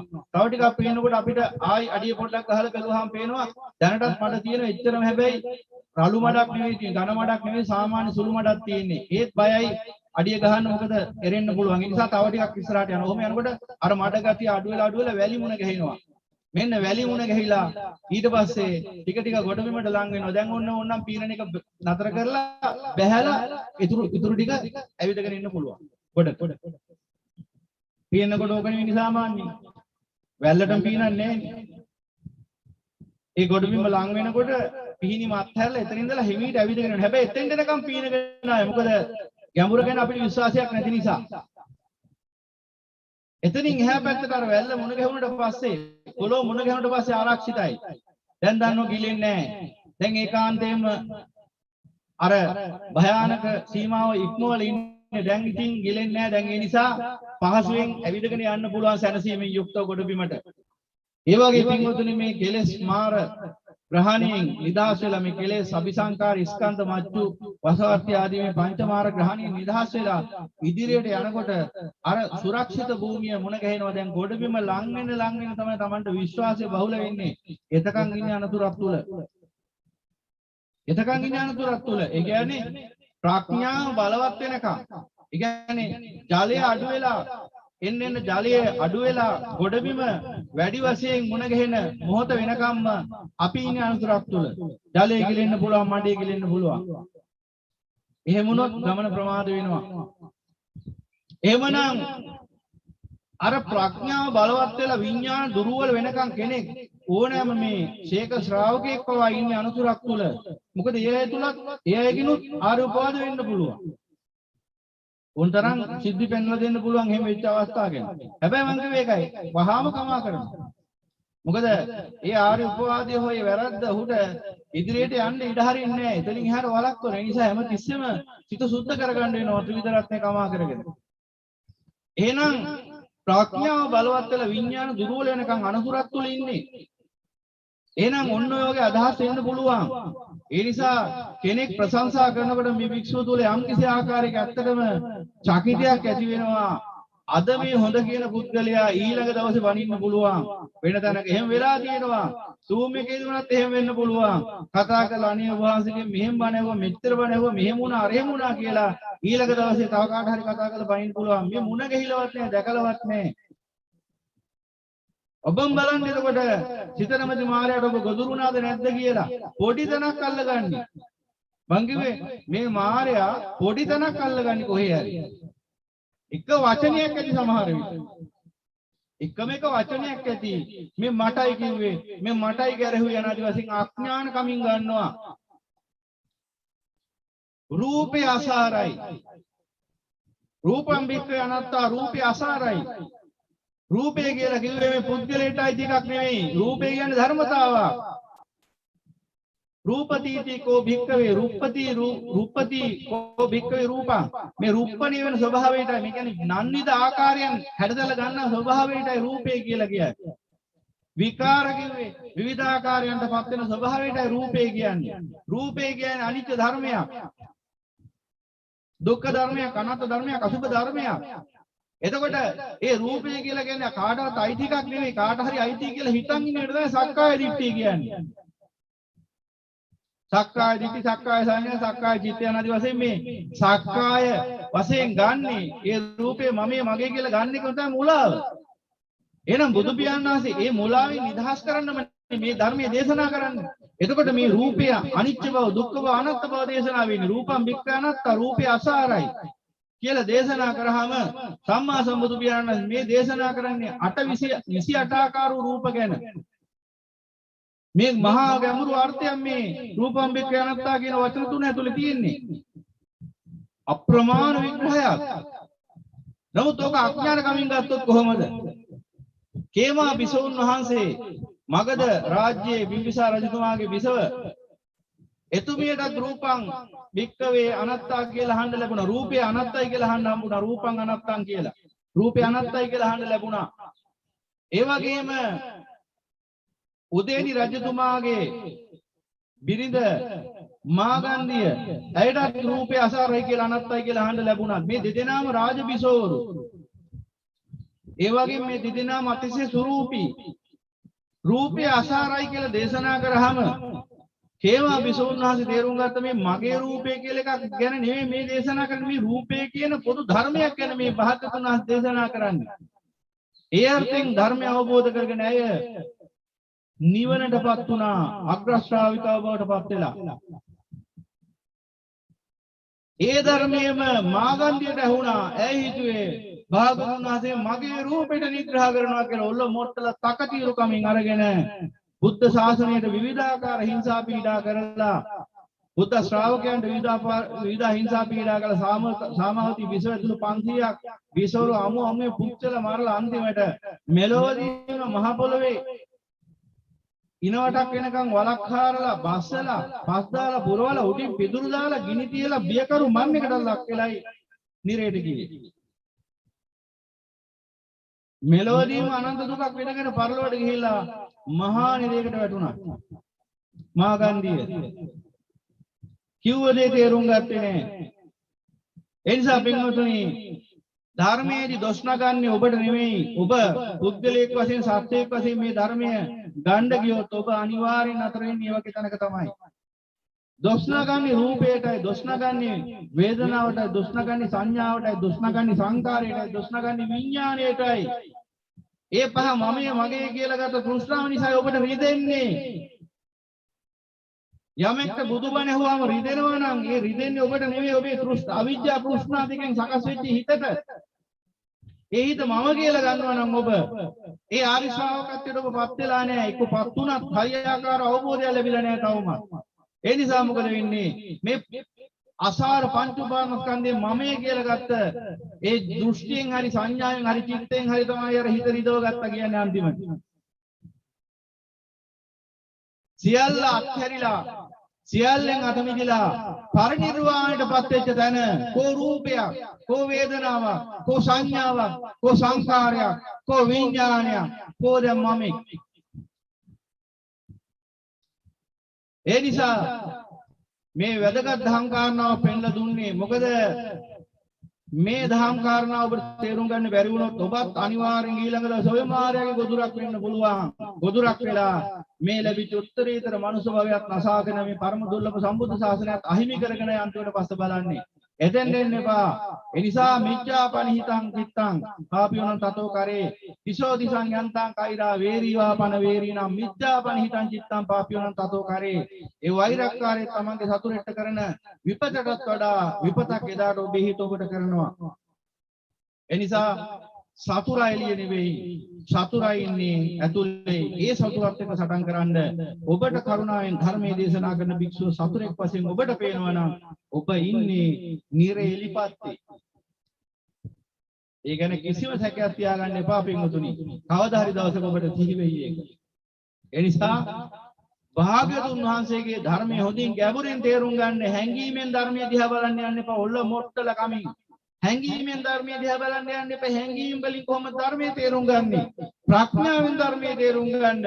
ප්‍රඥාවෙන් ධර්මයේ තේරුම් අරගෙන ඒ අසිරිමත් වූ භාග්‍යවතුන් වහන්සේ අද වැනි ඇසලපුන් පොහොය දවසක තුන් ලෝක සත්‍ය කෙරෙහි මහා කරුණාවෙන් දේශනා කොට වදාළ උත්තරීතර චතුරාර්ය සත්‍ය ධර්මය සත්‍ය ඥාන වශයෙන්, කෘත්‍ය ඥාන වශයෙන්, කෘත ඥාන වශයෙන් විපරිවර්තයෙන් පූර්ණ කරමින් මේ ජාති ජරා ව්‍යාධි මරණ ශෝක පරිදේව දුක්ඛ දෝමන සුපායාස රාග දේශ මොහ යන 11 කින්නෙන් දැවෙන්නා වූ මේ භයංකාර ඝෝර කටක සසල දුක සදහටම අවසන් කර ඒ බුදු පසේ බුදු මහරහතන් වහන්සේලා සදාතනික සැපේ වශයෙන් නිවි සැනසී දෙසා වදාළ ඒ නිත්‍ය මංගල පරම සන්තුෂ්ඨගේ මාත් සුන්දර ප්‍රණීත ප්‍රවදර අජරාම රමා මහා පරිනිර්වාණ ශාන්තියම සැනසෙනවා කියන අදිෂ්ඨාන යුක්තව කවුරුත් හඬනගා සාදුකාරයක් පවත්වමු.